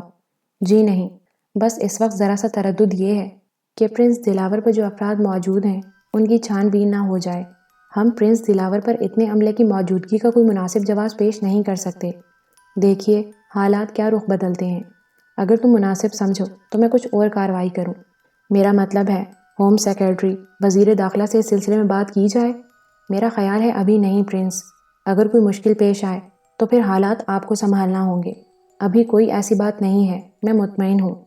اوکے عدنان، میں بے چینی سے تمہارے دوسرے پیغام کا انتظار کروں گا۔ اوکے پرنس، اگر کوئی خاص بات ہوئی تو میں فوراً آپ کو اطلاع دوں گا، ورنہ پھر صبح کو حالات سے مطلع کیا جائے گا۔ دوسری طرف سے عدنان نے کہا اور میں نے ٹرانسمیٹر بند کر دیا۔ سونے کا سوال ہی پیدا نہیں ہوتا تھا۔ ساری رات آنکھوں میں کٹی۔ صبح 7 بجے پھر عدنان کا پیغام موصول ہوا تھا۔ اس نے بتایا کہ حالات بالکل ٹھیک ہیں۔ جو کام اس کے لیے پریشانی کا باعث بنا ہوا تھا وہ کر لیا گیا ہے۔ بحریہ کا افسر اور 4 جوان صبح ہوتے ہی پرنس دلاور سے رخصت ہو گئے ہیں اور ان کے رخصت ہوتے ہی میں نے اپنے آدمیوں کو وہاں سے نکالنا شروع کر دیا ہے۔ وہ تفریحی اسٹیمر جو اعتراف میں پھیلے ہوئے تھے کچھ اور دور ہٹ گئے ہیں اور ہمارے آدمی غوطہ خوری کے لباس میں سمندر کے نیچے ان تک پہنچ کر ان کے ذریعے واپسی کا سفر شروع کر چکے ہیں۔ میں خود بھی اب پرنس دلاور سے رخصت ہونے والا ہوں۔ وہ سامان ضائع کر دیا گیا ہے جس کے پکڑے جانے کا شبہ ہو سکتا تھا۔ اور لاشیں؟ میں نے سوال کیا۔ ان کے سلسلے میں پرنس تھوڑا سا غیر انسانی کام کیا گیا ہے، یعنی ان سے وزن باندھ کر انہیں سمندر کی گہرائیوں میں پہنچا دیا گیا ہے۔ ویسے ان کے بدن پر ایسے لباس وغیرہ نہیں چھوڑے گئے جن سے ان کی نشاندہی ہو سکے۔ یہ کام بحالت مجبوری کیا گیا ہے، ورنہ ہمارے لیے یہ غم بہت بڑا ہے۔ ہم اپنے ساتھیوں کا غم اپنے سینے میں محسوس کرتے ہیں۔ زخمیوں کو بھی منتقل کرنے کے انتظامات کر لیے گئے ہیں۔ اگر بحری فوج کا گھیرا اتنا تنگ نہ ہوتا تو ہمیں اس میں زیادہ مشکلات پیش نہ آتی۔ بہرطور سارے معاملات کسی نہ کسی طور پر حل ہو ہی گئے ہیں۔ پرنس دلاور اب ہر قسم کے شبہ سے محفوظ ہے۔ آپ بالکل مطمئن رہیں۔ شکریہ عدنان۔ اس کے بعد تم سے کب ملاقات ہوگی؟ میں ٹھیک 12 بجے آپ کو آخری پیغام دوں گا۔ آخری پیغام سے میری مراد یہ ہے کہ میں شہر آنے کے بعد آپ سے گفتگو کروں گا۔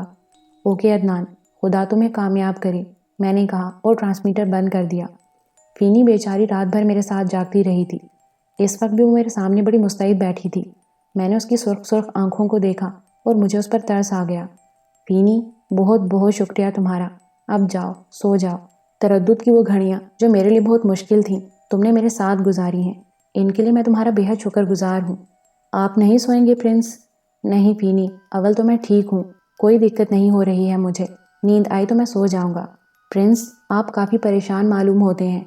نہیں فینی، ایسی کوئی بات نہیں ہے، سب ٹھیک ہو جائے گا۔ میں جس مشن کے لیے کام کر رہا ہوں اس میں پریشانیاں تو میرے دوستوں نے بانٹ لی ہیں۔ میں تو بہت سکون سے ہوں۔ جاؤ پلیز، تم سو جاؤ۔ اگر تم 2-3 گھنٹے نیند لے لو تو مجھے مسرت ہوگی۔ پلیز فینی، جاؤ۔ مجھے تمہاری یہ سرخ آنکھیں اچھی نہیں لگ رہیں، میں نے کہا اور وہ مجبوراً اٹھ کر باہر نکل گئی۔ پھر میں نے وائسن ایونیو میں فون کر کے طاہر سے اینجل اور ریٹا کی خیریت معلوم کی۔ طاہر نے اطلاع دی کہ وہ دونوں ٹھیک ہیں لیکن ساری رات سو نہیں سکیں۔ ابھی اس نے انہیں ناشتہ کرایا ہے اور سونے کی تلقین کر کے باہر نکل آیا ہے۔ اعتراف کا ماحول پرسکون ہے اور وہ اچھی طرح ان کی خبر گیری کر رہے ہیں۔ فون بند کر کے میں سوچ میں ڈوب گیا۔ سب ہی منتشر ہو گئے تھے۔ صورتحال ضرورت سے زیادہ گڑبڑ ہو گئی تھی۔ بہرطور اب تو جو بھی ہونا ہے ہو کر ہی رہے گا۔ ابھی اس سلسلے میں پروفیسر شیرازی وغیرہ کو بھی کچھ بتانا بیکار تھا۔ مجھے بے چینی سے 12 بجنے کا انتظار تھا تاکہ عدنان سے مزید صورتحال معلوم ہو سکے، لیکن 11:30 بجے عدنان خود ہی میرے پاس پہنچ گیا۔ نہا دھو کر اور شیو بنا کر آیا تھا، حشاش بشاش نظر آ رہا تھا۔ میں نے گرم جوشی سے اس کا استقبال کیا۔ تم خود ہی آ گئے عدنان؟ جی ہاں پرنس، میں نے سوچا کہ بالمشافہ بیٹھ کر گفتگو کر لوں۔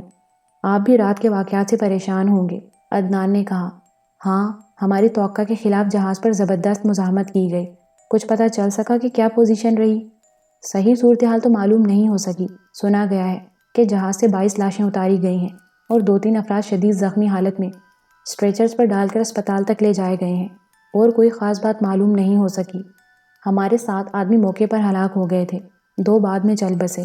4 آدمی شدید زخمی ہیں، لیکن ان کی زندگیوں کو کوئی خطرہ نہیں ہے۔ گولیاں بازوؤں، رانوں اور پیٹ کے نچلے حصوں میں لگی ہیں۔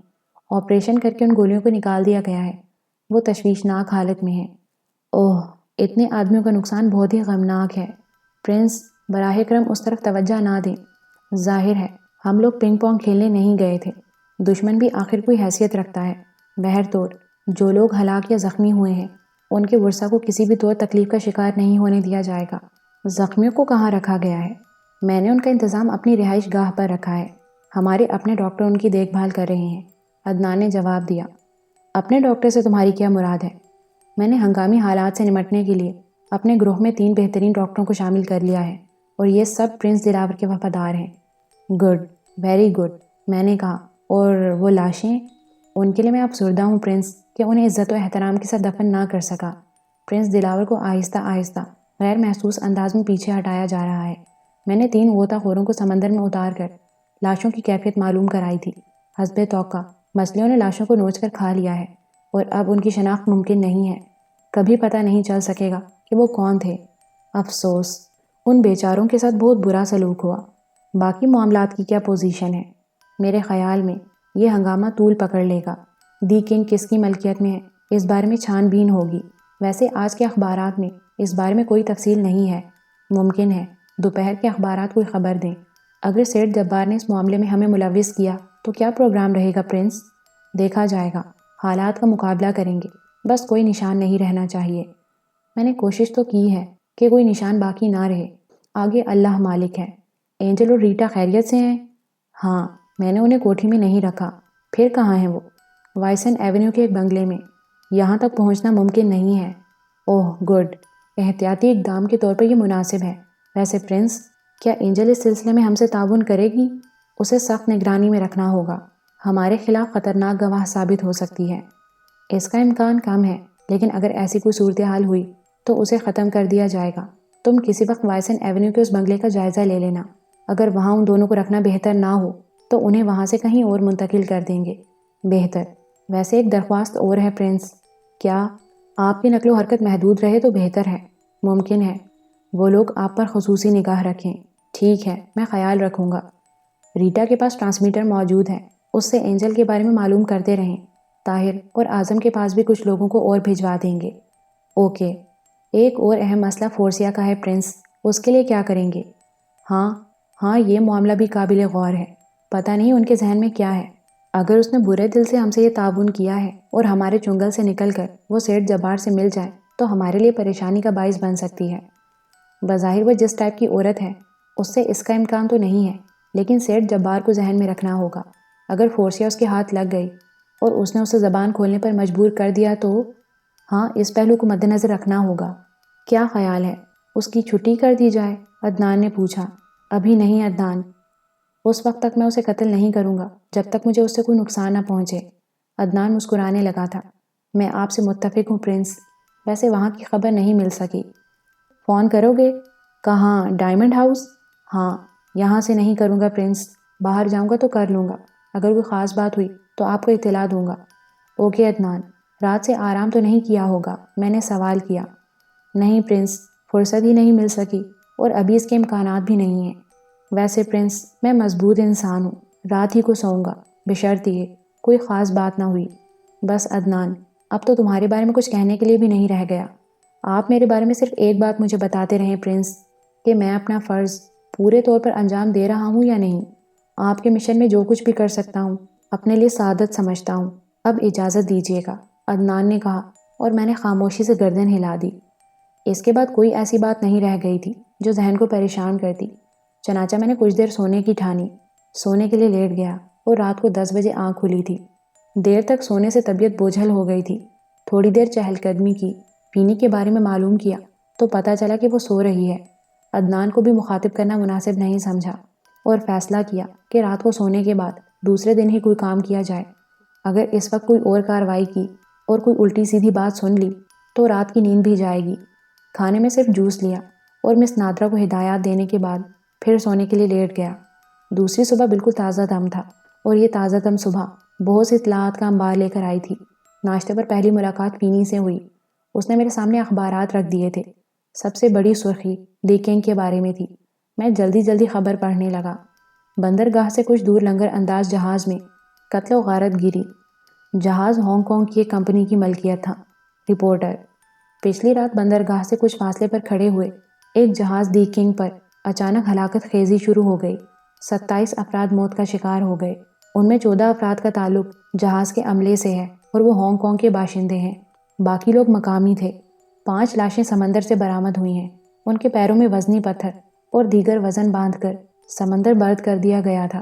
مچھلیوں نے ان کے بدن سے گوشت صاف کر دیا، جس کی وجہ سے ان کی شناخت ناممکن رہی۔ لی کنگ نامی جہاز پچھلے ماہ بیروت سے آیا تھا۔ یہ مال بردار جہاز ہانگ کانگ کی ایک کمپنی سرو سواتوں کی ملکیت ہے اور ایک ٹیکسٹائل کے لیے بھاری مشینری لے کر آیا تھا۔ یہ ٹیکسٹائل مل ایک بڑے اور معزز سرمایہ دار سیٹھ جبار کی ہے۔ مشینری اتارنے کے بعد یہ سمندر میں لنگر انداز ہو گیا تھا اور اس کے انجن کی مرمت کا کام ہو رہا تھا۔ پچھلی رات اس پر اچانک اسٹین گن سے فائرنگ ہونے لگی۔ نزدیک ہی کھڑے ہوئے ایک برطانوی جہاز وکٹوریہ سے اس پر روشنیاں پھینکی گئیں، لیکن کچھ معلوم نہ ہو سکا۔ وکٹوریہ سے خطرے کے سائرن بجانے پر بحریہ کے گشتی اسٹیمر اس طرف چل پڑے اور انہوں نے دور دور تک سمندر میں گھیرا ڈال لیا، لیکن کچھ لوگ بادبانی کشتیوں سے فرار ہو گئے۔ فرار ہوتے ہوئے انہوں نے یہ کشتیاں ٹائم بم سے تباہ کر دیں۔ کچھ افراد ایک اسٹیمر سے بھی فرار ہوئے اور ایک ویران ساحل پر جا نکلے۔ ساحل پر اتر کر انہوں نے وہ بڑا اسٹیمر بھی ڈائنامائٹ لگا کر تباہ کر دیا اور شہر میں داخل ہو گئے۔ پولیس کے اعلیٰ افسران اس ہلاکت خیزی کی تفتیش کر رہے ہیں۔ خیال کیا جاتا ہے کہ جہاز کا عملہ تقریب کاروں پر مشتمل تھا اور وہ کسی نامعلوم مشن پر یہاں آئے تھے۔ امکان ہے کہ وہ کسی تقریب کار ملک کے ایجنٹ ہوں اور کسی خاص مقصد سے یہاں آئے ہوں، لیکن جن لوگوں نے ان سے جنگ کی ان کے بارے میں کچھ معلوم نہیں ہو سکا۔ جہاز کا یہ عملہ کل 14 افراد پر مشتمل تھا اور وہ سب ہلاک ہو گئے ہیں۔ مرنے والے مقامی لوگوں کی شناخت کے لیے کارروائی کی جا رہی ہے اور حملہ آوروں کی تلاش جاری ہے۔ اس سلسلے میں تازہ ترین اطلاع یہ ہے کہ بادبانی کشتیاں جیٹی کریک پر مچھلیاں پکڑنے والے ماہی گیروں کی ملکیت ہیں۔ ماہی گیروں کا بیان ہے کہ کچھ پراسرار لوگ جن کے چہرے نقابوں میں چھپے ہوئے تھے گاڑیوں میں بیٹھ کر آئے اور انہوں نے ماہی گیروں پر حملہ کر کے انہیں بے ہوش کر دیا، پھر ان کی کشتیاں لے گئے۔ ماہی گیروں کو لاکھوں روپے کے نقصانات سے دوچار ہونا پڑا ہے۔ میں نے اس خبر کو کئی بار پڑھا۔ بظاہر اس سے کسی ایسی بات کا اظہار نہیں ہوتا تھا جو میرے خلاف جاتی۔ سیٹھ جبار کا نام بھی اس حد تک آیا تھا کہ جہاز سے آنے والی بھاری مشینری اس کی ملکیت تھی۔ ممکن ہے کوئی اور معاملہ ہو اور سیٹھ جبار کی گردن ناپ لی گئی ہو۔ بہر صورت اس بارے میں بھی ابھی کوئی معلومات حاصل ہونا ناممکن تھا۔ خبر میرے لیے تشویشناک نہیں تھی۔ تھوڑی دیر کے بعد عدنان آ گیا۔ ڈرائیور کے میک اپ میں تھا، سفید وردی پہنے اور ناک کے نیچے مونچھیں لگائے۔ ایک لمحے کے لیے تو میں اسے پہچان نہیں سکا تھا، لیکن پھر میں نے اسے پہچان لیا۔ صرف احتیاط، اس نے کہا۔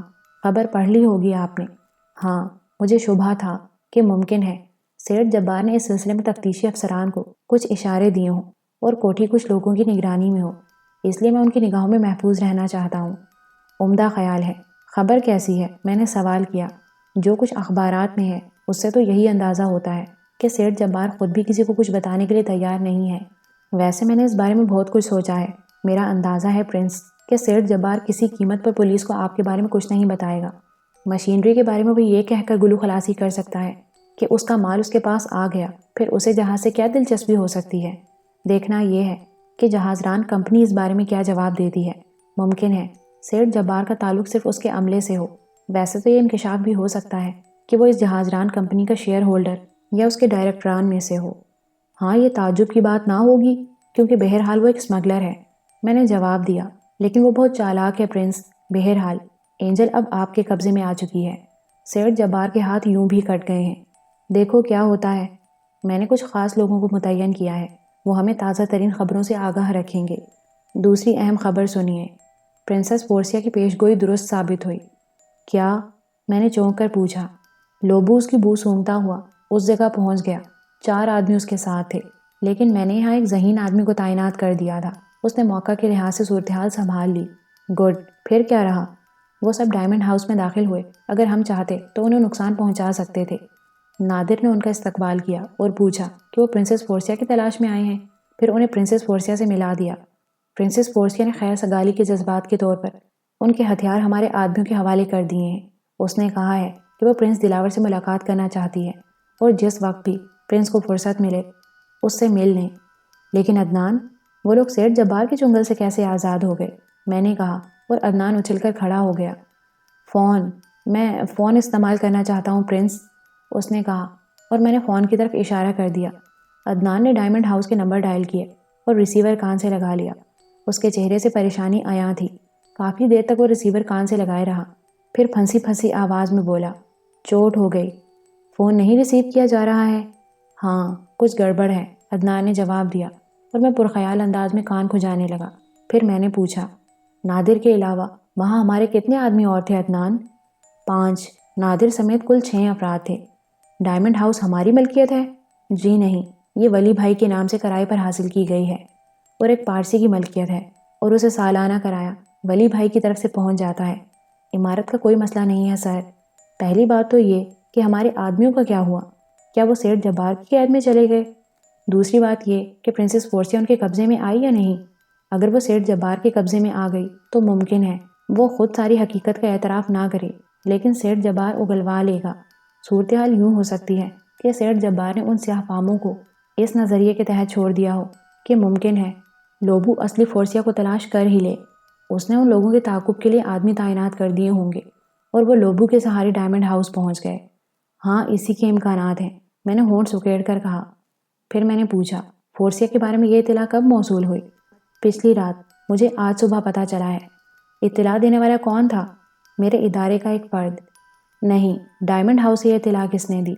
نادر نے ہی فون کیا تھا، عدنان پشیمان لہجے میں بولا۔ اس سے ایک اور سوال پیدا ہوتا ہے عدنان، کیا ان لوگوں نے نادر وغیرہ کو موقع دیا کہ وہ فورسیا سے بات کر لے، وہ لوگ ہتھیار ان کے حوالے کر دیں اور پھر نادر تمہیں فون کر لے؟ ہاں، اس کے امکانات ہیں پرنس، ممکن ہے وہ لوگ عمارت کے بارے میں صورتحال کا اندازہ لگا رہے ہوں۔ پھر اب کیا پروگرام ہے؟ میں چلتا ہوں پرنس، معلومات حاصل کرنے کی کوشش کرتا ہوں۔ میں تمہارے ساتھ چلوں گا، میں نے کہا اور عدنان پریشان نگاہوں سے مجھے دیکھنے لگا۔ میں عاجزانہ درخواست کرتا ہوں پرنس، آپ اس میں حصہ نہ لیں، آپ کی یہاں موجودگی ضروری ہے۔ تم کیا کرو گے؟ کوئی ترکیب نکال لوں گا، اگر کچھ کر سکا تو آپ کو ٹرانسمیٹر پر اطلاع دوں گا۔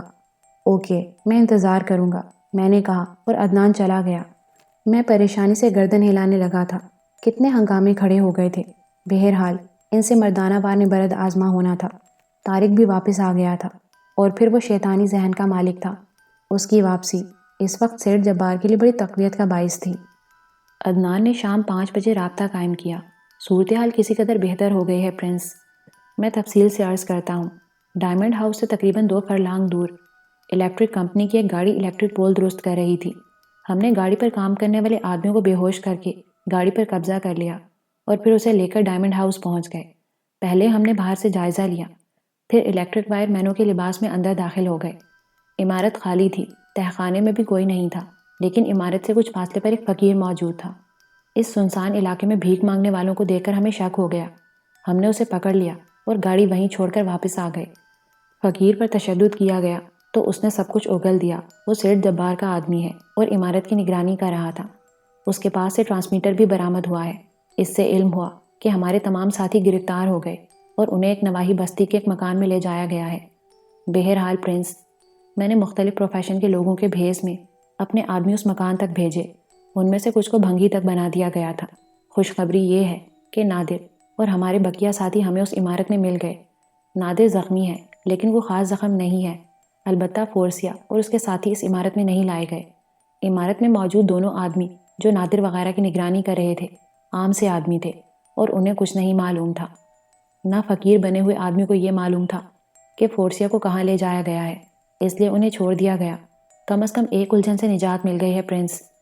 ہمارے آدمی سیٹھ جبار تک نہ پہنچ سکے، لیکن پرنسس فورسیا سیٹھ جبار کے قبضے میں پہنچ گئی ہے۔ ویری گڈ عدنان، تمہارا کیا خیال ہے؟ کیا پرنسس ہمارے لیے نقصان کا باعث بن سکتی ہے؟ کچھ نہیں عرض کیا جا سکتا پرنس، ویسے میرا خیال ہے کہ ابھی اس سلسلے میں کوئی بڑی کارروائی ممکن نہیں ہے۔ دی کنگ کا مسئلہ سیٹھ جبار کے لیے کافی پریشان کن ہے، اور پھر دیکھنا یہ ہے کہ اب سیٹھ جبار میں کتنا دم خم باقی رہ گیا ہے۔ اوکے، جو کچھ تم کر چکے ہو بہت کافی ہے۔ اول تو پرنسس فورسیا یہ ہیرے قانونی طور پر نہیں لائی تھی، وہ اس کا کیا جواز پیش کرے گی؟ اور اگر کوئی صورت نکل بھی آئے تب بھی نمٹ لیا جائے گا ان لوگوں سے، میں نے کہا، اور پھر مختصر گفتگو کے بعد ٹرانسمیٹر بند کر دیا۔ میرے ذہن میں ایک دم تبدیلی پیدا ہو گئی تھی۔ مجھے کون سی جائیداد بچانی تھی؟ جرم کیا تھا، جرائم کی دنیا سے آیا تھا تو ہر قسم کے حالات سے نمٹنے کی صلاحیت ہونی چاہیے، چنانچہ اب حالات جو بھی رخ اختیار کریں۔ اب میں یہ معلوم کرنے کا خواہش مند تھا کہ دی کنگ کے سلسلے میں سیٹھ جبار کی کیا پوزیشن ہے، اور اس کے لیے میں نے ایک دوسرا راستہ نکالا، یعنی سائمہ روشن علی۔ میں نے اسے ہدایت کی کہ دی کنگ کے ہنگامے کے بارے میں معلومات حاصل کرے، میں اس میں مجروح ہونے والوں کی مدد کرنا چاہتا ہوں۔ سائمہ روشن علی نے حاجی الہی کا حوالہ دیا، کیونکہ حاجی الہی نے بھی اس جہاز سے کچھ مال منگوایا تھا۔ حاجی الہی تو میرے حاشیہ برداروں میں تھا۔ میرے ایک فون پر دوڑا چلا آیا۔ میں نے اپنی کوٹھی کے ڈرائنگ روم میں اس کا استقبال کیا تھا۔ حاجی صاحب بچھے جا رہے تھے۔ میری خوش قسمتی پرنس کہ آپ نے مجھے یہ عزت دی۔ میں آپ کی رقم… کیسی باتیں کر رہے ہیں حاجی صاحب؟ کیا آپ کے خیال میں نے آپ کو رقم کے لیے بلایا ہے؟ میں آپ کا مقروض ہوں پرنس، یہ بات آپ ذہن سے نکال دیں، اور اگر مزید تسلی چاہتے ہیں تو میں اس کے لیے آپ کو 5 سال کی چھوٹ دیتا ہوں۔ آپ فرشتے ہیں پرنس، آپ نے میری عزت سنبھال لی ہے، خدا آپ کو مزید دے۔ حاجی صاحب مخلص لہجے میں بولے۔ شکریہ حاجی صاحب، میں نے آپ کو ایک اور سلسلے میں زحمت دی ہے۔ فرمائیے پرنس۔ آپ نے دی کنگ نامی جہاز کا ہنگامہ سنا؟ وہ… جی ہاں، میں نے بھی اس سے مال منگوایا تھا۔ اور سیٹھ جبار نے بھی؟ جی، سیٹھ جبار تو میری طرح پھنس گیا ہے۔ اوہ، کیسے؟ لمبے چوڑے معاملات میں ان گوداموں کو سیل کر دیا گیا ہے جہاں ٹیکسٹائل مشینری اتری ہے، تحقیقات ہو رہی ہیں۔ دی کنگ نامی جہاز بھی مشکوک حیثیت کا حامل ہے، عجیب و غریب انکشاف ہو رہے ہیں اس کے بارے میں۔ مثلاً کیا؟ میں نے دلچسپی سے پوچھا۔ یہ معلومات شپنگ کارپوریشن کے ایک آدمی نے مجھے دی ہیں پرنس، جو اس سالے کا دوست ہے اور میرے پاس آتا رہتا ہے۔ خیال یہ ہے کہ دی کنگ سیٹھ جبار کی ملکیت ہے، مگر وہ تو ہانگ کانگ کی ایک کمپنی کا جہاز ہے۔ میں نے تعجب سے کہا۔ ہاں، لیکن سیٹھ جبار نے یہ جہاز اس کمپنی کو دیا ہے، وہ اس کا خفیہ شیئر ہولڈر ہے۔ اسی بنیاد پر تو مال پر چھاپا پڑا ہے۔ جہاز کمپنی کے نام پر ہے، لیکن صرف سیٹھ جبار کے لیے کام کرتا ہے، اور اس پر عملہ ہانگ کانگ کا ہوتا ہے۔ کمپنی کو جہاز سے منافع دیا جاتا تھا۔ یہ بات حکومت کے علم میں آ چکی ہے؟ جی ہاں۔ اوہ حاجی صاحب، بڑی افسوسناک خبر ہے۔ اس کا مطلب ہے کہ سیٹھ جبار تو ڈوب گیا؟ میں بولا۔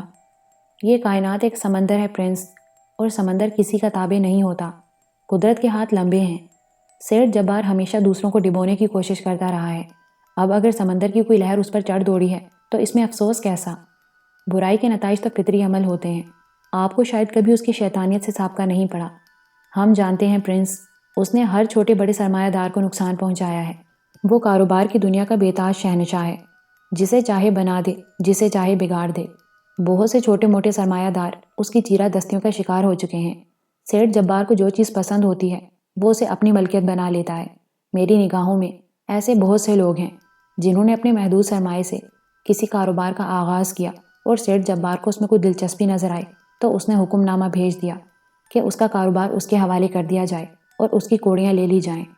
اب آپ خود سوچئے کہ جو شخص اپنی تمام پونجی اور تمام تر ذہانت کسی کام میں صرف کر کے اس کی ابتدا کرے، وہ اپنی روزی اسے کیسے دے سکتا ہے؟ لیکن سیٹھ جبار نے جو کہہ دیا بس وہ کہہ دیا۔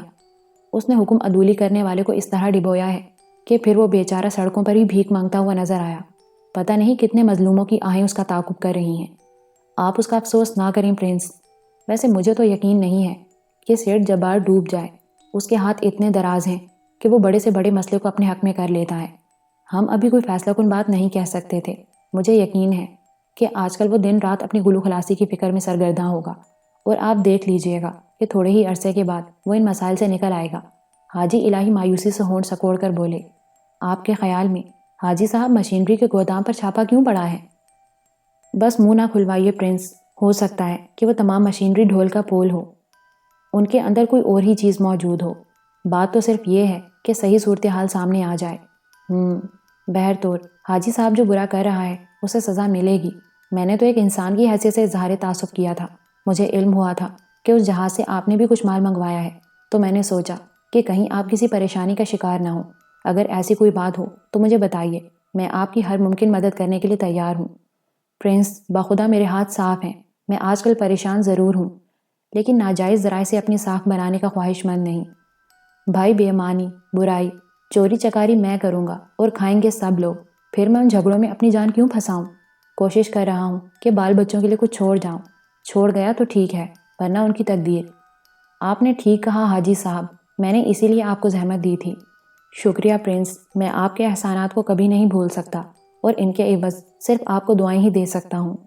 آپ کی دعائیں میرے لیے بہت بڑا سرمایہ ہیں حاجی صاحب، میں نے کہا، اور پھر حاجی الہی کو رخصت کر دیا۔ سیٹھ جبار کی مسلسل خاموشی کی وجہ اب سمجھ میں آئی تھی، اور یہ خاموشی کئی دن تک جاری رہی۔ 4-5 دن گزر گئے تھے۔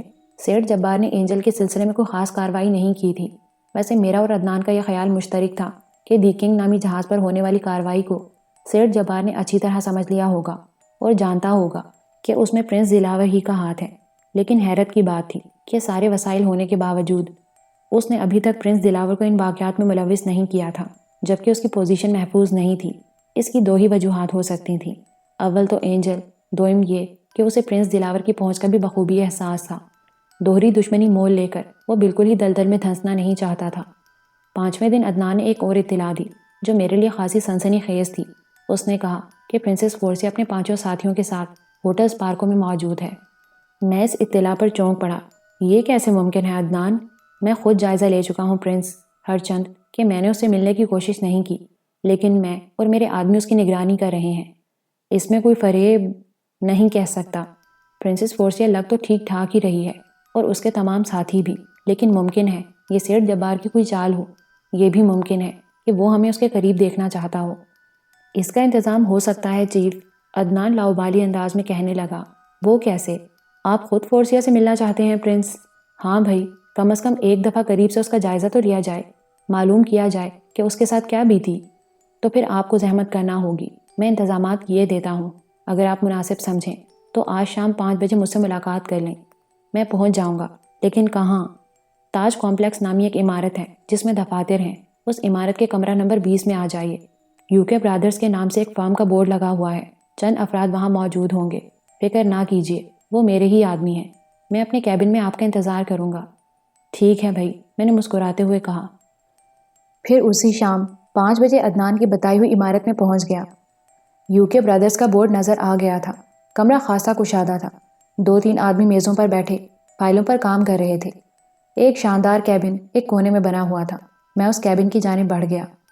عدنان نے کیبن سے نکل کر میرا استقبال کیا تھا۔ کمال ہے بھائی، نہ جانے تم نے کیا کیا بکھیڑے پھیلا رکھے ہیں، میں نے مسکراتے ہوئے کہا، اور عدنان بھی مسکرانے لگا۔ آپ کے ساتھ کام کرنے کا یہی تو مزہ ہے پرنس، کہ مجھے ہر معاملے میں آپ کا دستے نگر نہیں رہنا ہوتا۔ یہ سب کچھ جو میں نے کیا ہے، اس میں بلا شبہ اخراجات بہت وسیع ہو گئے ہیں، لیکن میرا قصور نہیں ہے۔ آپ نے یا آپ کے محکمے کے کسی فرد نے مجھ سے اخراجات کا حساب نہیں مانگا، اور جب بے حساب خرچ کرنے کے لیے موجود ہے تو جو دل چاہتا ہے کرتا رہتا ہوں۔ عدنان، میں یہ بھی جانتا ہوں کہ یہ سب کچھ میرے مفادات کے لیے ہے، اور پھر تم پر پورا بھروسہ ہے مجھے، اس لیے حسابات وغیرہ چیک کرنے کا سوال ہی پیدا نہیں ہوتا۔ بہرطور اب یہ بتاؤ کہ تمہارا پروگرام کیا ہے؟ میرے آدمی اسپارکو میں اپنا کام دکھا چکے ہیں۔ اسپارکو کے 2 ویٹرز اغوا کر لیے گئے ہیں اور اب ہماری تحویل میں ہیں۔ ان کی جگہ میرے 2 آدمیوں نے 3 بجے اپنی ڈیوٹی سنبھال لی ہے۔ 3 سے 11 بجے تک وہ اپنی ڈیوٹی انجام دے رہے ہیں۔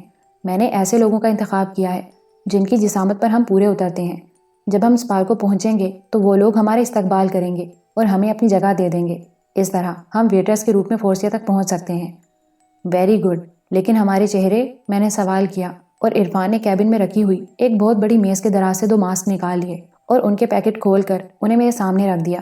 یہ میرے اور آپ کے چہرے پر بالکل فٹ ہوں گے۔ میں نے حساب سے حاصل کیے ہیں، عدنان نے کہا۔ آپ چاہیں تو ان کا تجزیہ کر کے دیکھ لیں۔ ٹھیک، میں نے دلچسپی سے کہا، اور عدنان وہ ماسک میرے چہرے پر لگانے لگا۔ پھر میں نے باتھ روم کے آئینے میں جا کر اپنا چہرہ دیکھا۔ کمال کی چیز تھی، چہرہ بالکل ہی بدل گیا تھا، اور ایک سیدھے سادے جاہل سے آدمی کا چہرہ نظر آ رہا تھا۔ تب عدنان نے کہا، میں بھی اپنا ماسک لگا لیتا ہوں چیف، ہمارا ڈرائیور ہمیں اسپارکو کے پاس چھوڑ دے گا۔ اسپارکو کے قریب ہی ہم لباس بھی تبدیل کر لیں گے تاکہ راستے میں کسی کو کوئی شک و شبہ نہ ہو سکے، یا پھر یوں کرتے ہیں کہ لباس یہیں پہن لیتے ہیں، اسپارکو کے مونوگرام کا کوٹ اسپارکو کے نزدیک جا کر پہن لیں گے اور پھر اپنے آدمیوں کو چھٹی دے دیں گے۔ ٹھیک ہے، میں نے جواب دیا۔ تھوڑی دیر کے بعد ہم اسپارکو کے ویٹرس کے لباس میں ایک کار میں بیٹھے اسپارکو جا رہے تھے۔ ہمیں ہوٹل کی اگبی سڑک پر چھوڑ دیا گیا۔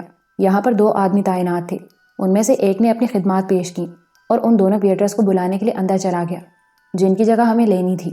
تھوڑی دیر کے بعد اسی چہرے مہرے کے 2 آدمی جو ویٹرس کے لباس میں تھے ہمارے پاس پہنچ گئے تھے۔ میں نے اور عدنان نے ان کے بیج لے کر اپنے اپنے سینوں پر آویزاں کیے۔ ویٹر کار میں بیٹھے اور کار واپس چلی گئی۔ ہم دونوں اطمینان سے ہوٹل اسپارکو کی جانب دوڑ گئے تھے۔ اسپارکو اعلیٰ پائی کا ہوٹل تھا، بے شمار ویٹر کام کرتے تھے یہاں، اور پھر یقیناً عدنان نے جن ویٹرز کو اغوا کیا ہوگا وہ اسی شکل و صورت کے ہوں گے۔ ہم موقع تلاش کرتے رہے۔ عدنان کو فورسیا کی رہائش گاہ معلوم تھی۔ ایک طویل راہداری سے گزرتے ہوئے اس نے ایک کمرے کی جانب اشارہ کرتے ہوئے کہا، فورسیا اس میں مقیم ہے اور برابر کے 4 کمرے اس کے ساتھیوں کے لیے مخصوص ہیں۔ یقیناً وہ لوگ اندر ہی موجود ہیں۔ پھر کیا پروگرام ہے؟ میں نے سوال کیا۔ بس موقع نکال کر کسی بھی لمحے ہم دونوں فورسیا کے کمرے میں داخل ہو جائیں گے، عدنان نے جواب دیا، اور ہم آگے بڑھ گئے۔ بلا وجہ ہی ہم دونوں بھاگ دوڑ کر رہے تھے۔ ہمیں تو یہ بھی علم نہ تھا کہ ہماری ڈیوٹیاں کہاں کہاں ہیں۔ پھر ایک موقع پر راہداری بالکل سنسان نظر آئی تو عدنان نے آگے بڑھ کر فورسیا کے کمرے کے دروازے پر دستک دی۔ چند لمحات کے بعد دروازہ کھل گیا اور عدنان غڑاپ سے اندر داخل ہو گیا۔ میں راہداری کے کونے پر کھڑا ہوا تھا، وہ مجھے اشارہ کر کے اندر داخل ہوا تھا۔ میں بھی دور تک نگاہیں دوڑا کر تیزی سے اس کمرے کی جانب بڑھ گیا اور پھر اندر داخل ہو گیا۔ عدنان فورسیا سے کچھ بات چیت کر رہا تھا۔ جب میں اندر داخل ہوا تو فورسیا نے چونک کر مجھے دیکھا۔ دو کیا بات ہے؟ اس نے شبہ کی نگاہوں سے ہمیں گھورتے ہوئے کہا۔ میں پرنس دلاور ہوں میڈم فورسیا، میں نے کہا، اور وہ اچھل پڑی۔ پھر اس کے ہونٹوں پر مسکراہٹ پھیل گئی۔ اوہ مائی گاڈ، کیا واقعی؟ ہاں، میں نے چہرے سے اپنا ماسک اتار دیا اور وہ آہستہ سے ہنس پڑی۔ مجھے آپ جیسے لوگ بہت پسند ہیں پرنس۔ میں جانتی تھی کہ آپ کسی نہ کسی طور مجھ سے ملاقات ضرور کریں گے، لیکن اس رنگ و روپ میں نے سوچا بھی نہ تھا۔ در حقیقت وہ لوگ شاندار ہوتے ہیں جو خود کو موقع کی نزاکت کے مطابق ڈھال لیتے ہیں۔ پرنسس فورسیا، ہم آپ سے معلومات حاصل کرنا چاہتے ہیں۔ صورتحال وہاں تک تو تمہارے علم میں ہوگی جب میرے ساتھی میرے پاس پہنچ گئے تھے، اور اس کے بعد سیٹھ جبار کے آدمیوں نے تمہاری اس عمارت میں داخل ہو کر ہمیں حاصل کر لیا تھا۔ جی ہاں، اس کے بعد سیٹھ جبار سے کیا سلسلہ رہا؟ کیا آپ ہمیں بتانا پسند کریں گی؟ اور اس سے پہلے یہ بتائیے کہ کیا سیٹھ جبار کے آدمیوں کی یہاں موجودگی ممکن ہے؟ 100% ممکن ہے، کیونکہ مجھے یقین ہے کہ وہ میری باتوں سے مطمئن نہیں ہوا تھا، لیکن کر بھی کیا سکتا تھا میرے خلاف۔ شکریہ۔ ویسے کیا آپ نے ہم سے تعاون کیا ہے میڈم فورسیا؟ یقیناً پرنس، میں جو کچھ کہتی ہوں اس کی مکمل پابندی کرتی ہوں۔ میں نے آپ سے کہہ دیا تھا کہ اس کے بعد کے معاملات میرے اور آپ کے درمیان ہوں گے۔ سیٹھ جبار جیسے لوگ دولت کمانے کے لیے تو برے نہیں ہیں، لیکن وہ اتنے ہوشیار نہیں ثابت ہوئے، اور بعض اوقات ان جیسے لوگوں کی حماقتیں ہمیں بھی پھنسا دیتی ہیں۔ میں آپ کو بتا چکی ہوں پرنس کہ میں جس مشن پر کام کر رہی ہوں اس سے بہت مخلص ہوں۔ میں عام قسم کی جرائم پیشہ نہیں ہوں۔ صرف دولت کما لینا ہی میرا مقصد نہیں، اپنا وقار بھی رکھنا چاہتی ہوں، اور یہ بات میرے وقار کے منافی تھی کہ جب میں آپ سے آئندہ کاروبار کرنے کا فیصلہ کر چکی ہوں تو پھر سیٹھ جبار کو آپ کی نشاندہی کر دوں۔ میں آپ کے اس خلوص کا اور ان اصولوں کا تہ دل سے قدردان ہوں۔ میڈم فورسیا، میں جاننا چاہتا ہوں کہ سیٹھ جبار سے آپ کی کیا بات چیت رہی؟ اس نے مجھے وہاں سے حاصل کر لیا۔ پھر جب اس کا میرا سامنا ہوا تو میں اس پر برس پڑی۔ میں نے کہا کہ وہ اس قابل نہیں ہے کہ اس سے کاروبار جاری رکھا جا سکے۔ وہ اپنے دشمنوں میں گھر کر میرے تحفظ کا بندوبست بھی نہیں کر سکا۔ میں نے اس سے کہا کہ ہیرے کس کی تحویل میں جا چکے ہیں، وہ کون ہے، یہ میں نہیں جانتی۔ میں نے اسے تمام صورتحال صحیح بتا دی تھی پرنس دلاور، سوائے آپ کے نام کے۔ اس نے مجھ سے ان لوگوں کے حلیے پوچھے جو میرے سامنے آئے تھے اور جنہوں نے مجھ سے یہ ہیرے حاصل کیے تھے۔ میں نے اسے مختلف حلیے بتا دیے جو مقامی لوگوں کے علاوہ کسی کے نہیں ہو سکتے تھے، لیکن میں نے یہی کہا کہ کسی کا نام میرے علم میں نہیں آیا، اور اس نے مجھے معمولی جرائم پیشہ لوگوں کے ہاتھوں پٹوا دیا۔ میں نے اس سے یہ بھی کہا کہ اگر وہ اس شخص کے بارے میں یا اس گروہ کے بارے میں معلوم کرنا چاہتا ہے جس نے یہ سب کچھ کیا ہے تو اس عمارت کے بارے میں چھان بین کرائے جس میں مجھے قید کیا گیا تھا۔ بس یوں سمجھ لیجئے پرنس، بہت معمولی سے رد و بدل کے ساتھ میں نے اسے تمام واقعات سنا دیے اور ان میں آپ کا نام کہیں نہ آیا۔ تب اس نے مجھ سے ایک اور درخواست کی۔ اس نے کہا کہ اگر ضرورت پیش آئے تو وہ اعلیٰ حکام کے سامنے پرنس دلاور کا نام لے لے، لیکن میں نے اس سے انکار کر دیا۔ میں نے کہا کہ یہ ضرورت کس قسم کی ہو سکتی ہے؟ کیا مجھے یہاں مقامی حکام کے سامنے پیش کیا جائے گا؟ اگر ایسا ہوا تو کیا میری ریاست کی ساکھ کی مٹی پلید نہ ہو جائے گی؟ کیا ہمیں جرائم پیشہ نہ قرار دے دیا جائے گا؟ مجھے یہ بھی شبہ تھا پرنس کہ سیٹھ جبار اپنے نقصان کو برداشت نہیں کر سکے گا۔ ممکن ہے مجھے پھنسانے کی کوشش کرے۔ اس لیے میں نے اسے اس بات کا وعدہ کیا کہ کسی نہ کسی ٹرپ میں اس کا یہ نقصان پورا کرنے کی کوشش کروں گی، اور اس کے لیے میں نے اسے چند پیشکشیں بھی کیں جن سے وہ کسی حد تک مطمئن ہو گیا۔ بڑی ہی بری طرح خوفزدہ نظر آ رہا تھا۔ اس نے کہا کہ پرنس دلاور نامی ایک شخص اس کے کاروبار کے پیچھے پڑ گیا ہے، وہ کافی خطرناک آدمی ہے اور اسے ختم کرنا چاہتا ہے۔ اس نے مجھے یہ بھی پیشکش کی کہ چونکہ میں غیر ملکی ہوں اور غیر ملکی ہونے کی حیثیت سے مجھے یہاں کچھ تحفظات بھی حاصل ہوں گے، اس لیے میں اپنے آدمیوں کی مدد سے پرنس دلاور کو پھانسوں اور اس سے رابطہ کرنے کے بعد اسے قتل کرنے کی کوشش کروں۔ میں نے اس سے کہا کہ میں اس بارے میں سوچ کر بتاؤں گی، بس گلو خلاصی چاہتی تھی میں اس سے۔ چنانچہ ان تمام شرائط کے بعد اس نے مجھے ہوٹل اسپارکو میں منتقل کر دیا ہے۔ طے یہ پایا ہے کہ فی الحال وہ مصروف ہے، جب بھی اس کی مصروفیت ختم ہوگی وہ مجھ سے کام لے گا۔ اس نے مجھے یقین دلایا ہے کہ قانونی طور پر یہاں میرا کچھ نہیں بگڑے گا، میں اطمینان سے رہتی رہوں، اور اگر اعلیٰ حکام کسی طرح میری طرف متوجہ ہو جائیں تو ان سے یہی کہوں کہ میں خاموشی سے سیر و تفریح کی غرض سے آئی تھی، اور چونکہ میرا دورہ سرکاری نہیں ہے اس لیے میں خاموشی سے یہاں آرام کر رہی ہوں۔ یہ تمام باتیں ہوئی تھیں میرے اور اس کے درمیان، لیکن آپ مطمئن رہیں پرنس، میں نے آپ سے جو وعدہ کیا ہے اس کی پابند ہوں۔ سیٹھ جبار کو میں نے صرف اس لیے اپنے حق میں رکھا ہے کہ اس کے ذریعے میں بآسانی یہاں سے واپس چلی جاؤں، کیونکہ میرا سامان ضائع ہو چکا ہے، اس لیے مجھے اس کی مدد کی ضرورت پیش آئے گی۔ اگر ایسا نہ ہوتا تو میں جا چکی ہوتی۔ آپ کے خیال میں نے اب تک جو کچھ کیا ہے غلط کیا ہے؟ نہیں پرنسس فورسیا، بلکہ آپ نے میرا نام چھپا کر مجھ پر احسان کیا ہے، اور سیٹھ جبار کی یہ بات نہ مان کر کہ آپ اس سلسلے میں پرنس دلاور کا نام لے دیں، آپ نے میرے ساتھ بہترین تعاون کا مظاہرہ کیا ہے۔ میں بھی آپ کو پیشکش کرتا ہوں پرنسس فورسیا کہ اگر آپ کو یہاں سے روانہ ہونے میں کوئی دقت پیش آئے تو میں آپ کی مدد کروں گا۔ پرنس دلاور اتنا بے وقت نہیں ہے کہ آپ کے لیے کچھ نہ کر سکے۔ ویسے اگر آپ کو جھگڑا مول نہ لے کر خاموشی کے ساتھ نکل جانے کی خواہش مند ہوں تو انتظار کر لیں۔ آپ کو جس چیز کی بھی ضرورت ہو وہ آپ مجھ سے فرما دیں، میں آپ کو فراہم کر دوں گا۔ میں نے کہا، پرنس کرنسی ختم ہوتی جا رہی ہے میرے پاس، اور اب چونکہ سیٹھ جبار سے میرا کوئی معاملہ نہیں بن سکا اس لیے میں اسے مانگنا نہیں چاہتی۔ آپ کم از کم 50,000 روپے مقامی کرنسی میں مجھے فراہم کر دیں، ہم بعد میں اسے اپنے ہی حساب میں لگا لیں گے۔ رقم آپ کے پاس رات تک پہنچ جائے گی۔ مجھے مسرت ہے کہ آپ نے اپنائیت سے کام لیتے ہوئے مجھ سے اس بات کا اظہار کر دیا۔ ٹھیک ہے پرنس، کاروبار میں نقد ادھار تو چلتا ہی رہتا ہے، ویسے میں سیٹھ جبار کو ان ہیروں کی مد میں 1 روپے کی رعایت نہ دوں گی، کیونکہ یہ اصول کی بات ہے۔ شکریہ پرنسس فورسیا، رقم آپ کو پہنچ جائے گی۔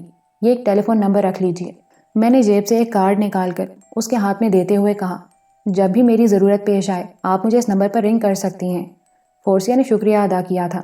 ہم دونوں تھوڑی سی رسمی گفتگو کے بعد باہر نکل آئے۔ اس کے بعد یہاں رکنے کا جواز نہیں تھا، چنانچہ اپنے اعتراف سے باخبر رہتے ہوئے ہم ہوٹل اسپارکو سے باہر نکلے اور پھر ایک ٹیکسی روک کر چل پڑے تھے۔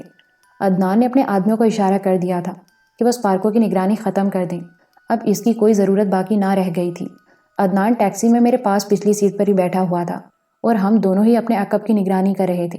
تھوڑی دور نکلنے کے بعد میں نے عدنان سے پوچھا، کیا پوزیشن ہے؟ ٹھیک ہے، میرا خیال ہے لائن کلیئر ہے، کسی کو ہم پر شک نہیں ہو سکا، وہ سرگوشی کے انداز میں بولا۔ اگر یہ بات ہے عدنان تو پھر میرا خیال ہے میں ایک بار اینجل سے ملاقات کر لوں، موقع اچھا ہے، کئی دن گزر چکے ہیں، نہ جانے اس کی کیا کیفیت ہے، اسے تسلی دینا ضروری ہے کیونکہ اس وقت وہ ہمارے ہاتھ میں ایک اہم کارڈ کی حیثیت رکھتی ہے۔ ٹھیک ہے پرنس، اس وقت واقعی موقع بہتر ہے، کوئی ہماری جانب متوجہ نہیں ہے۔ میں نے ٹیکسی ڈرائیور کو وائسن ایونیو چلنے کے لیے کہا اور آگے چوراہے سے ٹیکسی وائسن ایونیو کی طرف مڑ گئی۔ میں نے ٹیکسی اس بنگلے سے کافی دور رکوائی تھی جو میری ملکیت تھا اور جسے عظمت نے میرے لیے خریدا تھا۔ ہم دونوں نیچے اتر گئے، عدنان نے بل ادا کیا اور ہم دونوں ٹہلنے کے سے انداز میں آگے بڑھ گئے۔ ویٹرز کا مونوگرام ہم نے اتار لیا تھا اور وردی کے کوٹ بھی اتار کر ہاتھوں میں ڈال لیے تھے۔ سفید پتلون تھی اور سفید قمیض، اور اب کوئی یہ نہیں کہہ سکتا تھا کہ ہم کسی ہوٹل کے ویٹر ہیں۔ کافی دور تک ہم ٹہلنے کے سے انداز میں چلتے رہے اور وائسن ایونیو کے اس بنگلے سے کافی آگے نکل گئے۔ اعتراف میں اکا دکا لوگ نظر آ رہے تھے، لیکن کسی کے بھی انداز سے ایسا نہیں لگتا تھا کہ وہ کسی پر نگاہ رکھے ہوئے ہو۔ ادھر یہ عام قسم کے سیدھے سادے لوگ تھے۔ چنانچہ میں اور عدنان گھوم کر بنگلے کی پشت پر پہنچ گئے۔ ہر طرح کی احتیاط پر نگاہ رکھنی تھی۔ کوٹھی کی 4 دیواری کود کر ہمیں اندر داخل ہونے میں کوئی دقت پیش نہ آئی، لیکن جو ہی ہم اندر کودے ہماری نگاہ سامنے اٹھ گئی۔ اعظم دونوں ہاتھوں میں پستول لیے سامنے ہی کھڑا ہمیں گھور رہا تھا۔ اس کی آنکھوں میں خطرناک تاثرات تھے۔ میں نے اور عدنان نے دونوں ہاتھ اٹھا دیے اور ہاتھ اٹھائے اٹھائے ہم آگے بڑھنے لگے۔ اعظم کڑی نگاہوں سے کسی بت کی طرح ساکت کھڑا ہمیں دیکھ رہا تھا۔ جب ہم اس کے نزدیک پہنچے تو اس نے گردن ہلاتے ہوئے کہا، اور اب اپنی آمد کا مقصد بتا دو۔ اعظم، میں دلاور ہوں، پرنس دلاور، میں نے کہا، اور وہ چونک کر 2 قدم پیچھے ہٹ گیا، لیکن اس کی مستعدی میں کوئی فرق نہیں آیا تھا۔ اس نے عدنان کی طرف دیکھا اور عدنان مسکرا کر بولا، میں عدنان ہوں۔ اس کے ساتھ ہم دونوں نے اپنے چہروں سے ماسک اتار دیے تھے۔ اعظم نے ایک پستول جیب میں ڈال لیا، لیکن دوسرا اس نے ہاتھ میں ہی رہنے دیا تھا۔ ہمارے نزدیک آ کر اس نے ہمارے چہروں کو ٹٹولا، گردن کے پیچھے ہاتھ ڈالا اور اس کے بعد 2 قدم پیچھے ہٹ کر مسکراتا ہوا بولا، معافی چاہتا ہوں جناب، تشریف لائیے۔ وہ مطمئن ہو گیا تھا۔ ہم اس کے ساتھ آگے بڑھ گئے۔ عقبی راہداری سے گزر کر ہم اس جگہ پہنچ گئے جہاں اعظم کے بیان کے مطابق اینجل اور ریٹا موجود تھیں۔ دونوں ایک ہی کمرے میں تھیں۔ میں نے سرگوشی کے سے انداز میں اعظم سے ان کی خیریت پوچھی۔ دونوں ٹھیک ہیں، لیکن بس عجیب سکتے کسی کیفیت کی شکار ہیں۔ میں نے گردن ہلا کر دروازے پر دستک دی اور چند ساعت کے بعد دروازہ کھل گیا۔ دروازہ کھولنے والی ریٹا تھی، ٹھیک ٹھاک نظر آ رہی تھی۔ مجھے دیکھ کر اچھل پڑی، پھر اس نے عدنان کو دیکھا اور اس کے ہونٹوں پر مسکراہٹ پھیل گئی۔ اوہ، آپ لوگ، آئیے آئیے، تشریف لائیے، اس نے کہا اور میں اندر داخل ہو گیا۔ عدنان میرے پیچھے تھا۔ سامنے ہی اینجل ایک مسحری پر دراز کوئی رسالہ دیکھ رہی تھی۔ اس نے نگاہ اٹھا کر ہم دونوں کو دیکھا اور جلدی سے رسالہ رکھ کر اٹھ بیٹھی۔ اس کا چہرہ اترا ہوا تھا، آنکھوں کے گرد ہلکے پڑ گئے تھے، ہونٹ خشک تھے۔ وہ بہت نڈھال نظر آ رہی تھی۔ مسحری پر پاؤں ٹکائے وہ چند لمحات مجھے دیکھتی رہی اور پھر خشک ہونٹوں پر زبان پھیر کر اس نے مسکرانے کی کوشش کی۔ ہیلو پرنس، ہیلو اینجل، کیسی ہو؟ میں 2 قدم آگے بڑھ گیا تھا۔ وہ خاموش ہو گئی تھی۔ میری اس بات کا اس نے کوئی جواب نہیں دیا تھا۔ میں نے عدنان سے کہا، عدنان، تم ریٹا کو لے کر باہر چلے جاؤ، مجھے اینجل سے کچھ بات کرنی ہے۔ یس سر، عدنان نے کہا اور ریٹا کے ساتھ دروازے سے باہر نکل گیا۔ میں نے آگے بڑھ کر دروازہ بند کر دیا تھا۔ اینجل اسی طرح بیٹھی ہوئی تھی۔ میں اس کے قریب پہنچ گیا۔ کیسی ہو اینجل؟ میں نے مسحری کے نزدیک پہنچ کر کہا، اور دوسرے لمحے اینجل اپنی جگہ سے اٹھ کر مجھ سے لپٹ گئی۔ وہ میرے سینے پر سر رکھ کر پھوٹ پھوٹ کر رونے لگی تھی۔ میرے ہاتھ بے اختیار اس کے بالوں تک پہنچ گئے۔ اس میں میرے ارادے کا کوئی دخل نہیں تھا، بس بلا ارادہ ایک عجیب سی کیفیت کا اظہار ہوا تھا۔ اینجل میرے سینے سے سر ٹکائے روتی رہی اور میں بے اختیار اس کے بالوں میں انگلیاں پھیرتا رہا۔ میرے منہ سے طرح طرح کی آوازیں نکل رہی تھیں۔ رونے کی ضرورت نہیں ہے اینجل، میں موجود ہوں۔ میری زندگی میں تمہیں کوئی تکلیف نہیں ہوگی۔ اینجل، تم نے جو کچھ کیا ہے میرے لیے کیا ہے۔ پلیز مت رو اینجل، مت رو پلیز۔ میں اسے پچکارتا رہا اور اس کے آنسو آہستہ آہستہ تھمنے لگے۔ وہ مسحری پر بیٹھ گئی۔ میں نے اپنی قمیض کی آستین سے اس کے آنسو خشک کیے تھے۔ پتہ نہیں زندگی میں پہلی بار اینجل پر اتنا پیار آیا تھا۔ میں اپنی اس کیفیت کو کوئی نام نہیں دے سکتا تھا۔ اینجل کے لیے میں اپنے جذبوں کو سمجھ نہیں سکا تھا۔ کئی بار میں متضاد کیفیات کا شکار رہا۔ مجھے یوں محسوس ہوتا جیسے وہ میری زندگی میں کوئی اہمیت رکھتی ہو، اور کبھی میں اسے صرف امی اور فریدہ تک پہنچنے کا ذریعہ سمجھتا تھا۔ بہرطور اس وقت کی کیفیت ان تمام احساسات سے مختلف تھی۔ تمہیں یہاں کوئی تکلیف تو نہیں ہوئی اینجل؟ میں نے پوچھا۔ نہیں۔ ڈیڈی کیسے ہیں؟ یقیناً ٹھیک ہوں گے۔ انہیں کوئی نقصان تو نہیں پہنچا؟ نہیں اینجل، میرے ہاتھوں انہیں کوئی نقصان نہیں پہنچا ابھی تک، میں نے جواب دیا، اور وہ روتی ہوئی آنکھوں سے مجھے دیکھنے لگی۔ ڈیڈی نے تمہیں بہت پریشان کیا ہے نا پرنس؟ پرنس نہیں اینجل، منصور کہو مجھے، وہی منصور جس سے پہلی ملاقات پر تم نے کہا تھا کہ سولی پر لٹکنے آئے ہو، یاد ہے اینجل؟ میں نے پھیکی سی مسکراہٹ کے ساتھ کہا اور اینجل نے آنکھیں جھکا لیں۔ ہاں یاد ہے۔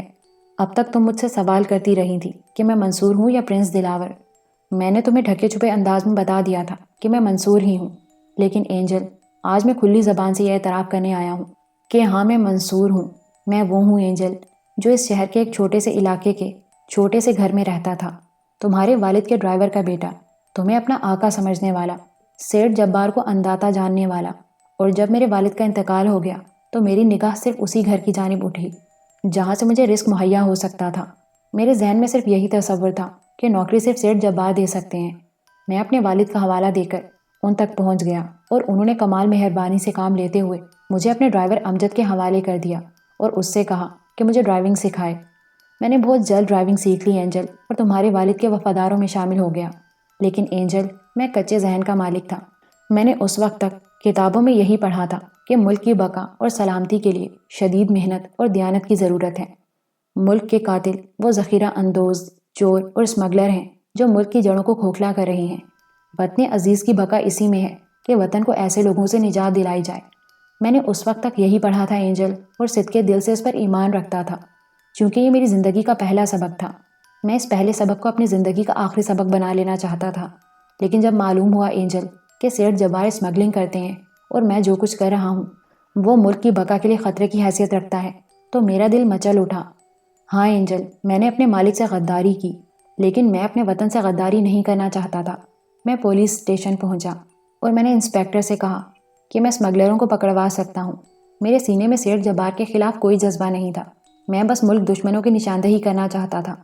اس انسپیکٹر نے تمسخرانہ نگاہوں سے مجھے دیکھا، مجھ سے کہا کہ ٹھیک ہے، وہ اس سلسلے میں کارروائی کرے گا، اور دوسری طرف اس نے سیٹھ جبار کو اطلاع دے دی اور سیٹھ جبار کی ہدایت پر میرے گھر میں چرس رکھوا دی گئی اور مجھے چرس فروشی کے الزام میں گرفتار کر لیا گیا۔ گھر میں میری ماں اور بہن کے علاوہ کوئی نہیں تھا، میں اس گھر کا کفیل تھا۔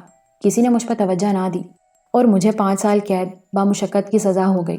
ہاں اینجل، ایک معمولی سے جرم کی سزا 5 سال، یہ سزا زیادہ سے زیادہ 3 مہینے کی ہو سکتی تھی، لیکن سیٹھ جبار کی خواہش تھی کہ میں 5 سال جیل میں رہوں اور 5 سال کے بعد اس کے مطلب کا آدمی بن کے باہر نکلوں۔